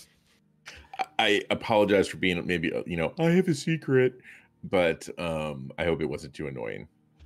No, you're playing someone who's extremely socially awkward, so that seems to be on brand. And if I recall correctly, I think most of our characters had gotten some sort of secret before we started the game. So some have probably been revealed, others probably not so much. So it's all good. And I'll have to speak to you privately about how, in other games that I run, other secrets may have happened that are not as eloquently displayed as your guys' secrets. Well, I will say if Animal Messenger goes the way I hope it does, I'm gonna have some explaining to do. So... Yes, you will. And Lucy, you have some explaining to do. for I think for maximum fun, Ricky! I think your animal message is going to go exactly as you worded it. Oh, great. Sometimes, as a DM, you're like, should I roll for this? And you're like, nope, I just want it to happen exactly like that. Perfect. Well, everyone, I hope you have a good evening, good weekend, and I will see you guys next Friday. Yeah, thanks for running. Thanks for the game.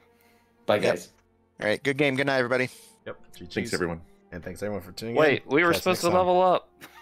time. Post in the chat. Post in the What? chat. We did so much as level 3. I just figured it would.